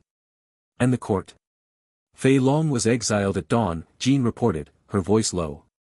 Stripped of his Inquisitor rank, his probability calculating device confiscated, sent to the northern border with nothing but the clothes on his back. The Emperor declared it a merciful sentence for treason. Lin Xiao accepted the broth, the warmth seeping into his cold fingers. The taste was bland, but he forced it down. Every action required conscious effort now. "And the Li clan?" Cowed, Jean said with satisfaction. "Their patriarch sent another tribute of spirit stones this morning, along with a message swearing eternal loyalty to the palace. They believe Fei Long's arrest was the Emperor's response to their earlier indiscretions." Lin Xiao nodded, his mind already working through the implications. Fei Long's exile removed the immediate threat, but the system's consciousness had warned him, monitoring was now active. He could feel it sometimes, a faint prickling at the edge of his awareness, like someone watching from just outside his peripheral vision. Over the next week, Lin Xiao moved through the palace like a ghost. His steps were slower now, his posture more stooped, but the courtiers saw only what they expected to see, a humble eunuch clerk, aged prematurely by his brush with the coffer's instability. They praised his supposed bravery in the vault, called him a loyal servant of the Empire. Lin Xiao accepted their praise with bowed head and murmured thanks, all while his mind calculated probabilities and plotted trajectories. In the quiet hours of the night, when the archives were empty save for the dust motes dancing in lamplight, Lin Xiao worked. He had Agent Lon retrieve the probability calculating device looted from Fei Long, its crystalline surface still warm with residual energy. With painstaking care, Lin Xiao used PIDI, network encryption to create a secure channel between the device and his own inverse probability engine. The process drained what little spiritual energy he'd recovered, leaving him trembling and breathless, but when it was done, he had access to the coffer's reset logs. The data flowed into his mind like cold water. He saw the system's internal conflicts laid bare, the way his PIDI, data corruption had created feedback loops, how Fei Long's arrest had triggered protocol violations, the precise moment when his PIDI, imperial decree forgery had overwritten core authentication protocols. Most importantly, he saw the gaps. The moments when the system's monitoring flickered, the blind spots created by conflicting probability calculations. Lin Xiao's fingers traced patterns in the dust on his desk as he committed the information to memory. The inverse probability engine hummed quietly in the back of his consciousness, its pity counter now reading 15,000, inflated by the massive energy expenditures of recent weeks. He could feel the pressure building, the temptation to trigger another dragon's pity reward. A scroll that could reshape reality, grant immortality, perhaps even control the coffer itself. But he held back. The system was watching now. A major drop would be like lighting a beacon in the darkness. Instead, he deployed his existing pity drops with surgical precision. Pity, persuasive whispers, used at minimal energy cost, nudged a minor minister to propose tax reforms that would benefit Lin Xiao's spy network. Pity, false trail created phantom anomalies in distant provinces, drawing the system's attention away from the capital. Pity, veil of obscurity masked his spiritual signature whenever he accessed the inverse probability engine, layering deception upon deception. One afternoon, as Lin Xiao sorted scrolls in the archives, Commander Hong approached.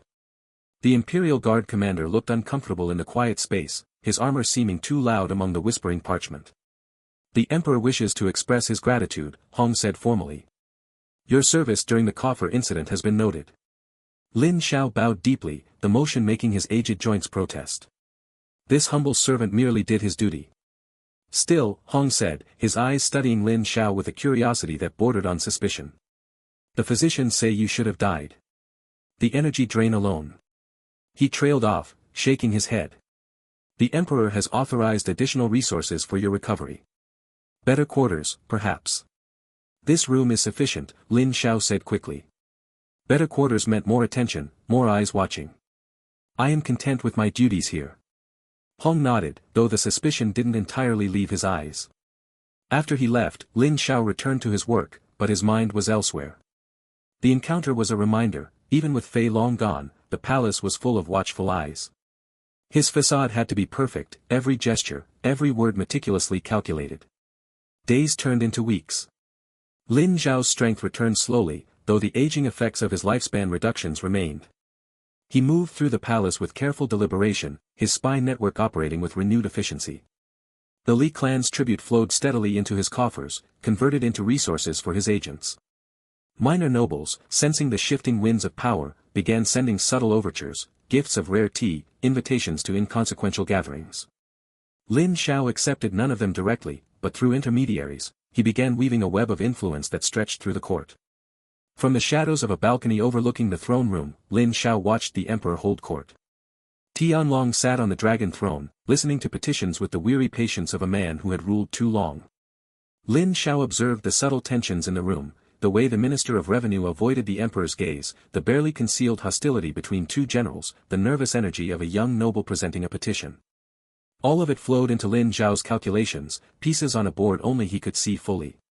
He was there when Agent Jean found him, her face unusually pale. She approached silently, waiting until the court had adjourned and the balcony was empty save for the two of them. "A report from the western border," she said, her voice barely above a whisper. She handed him a sealed scroll case.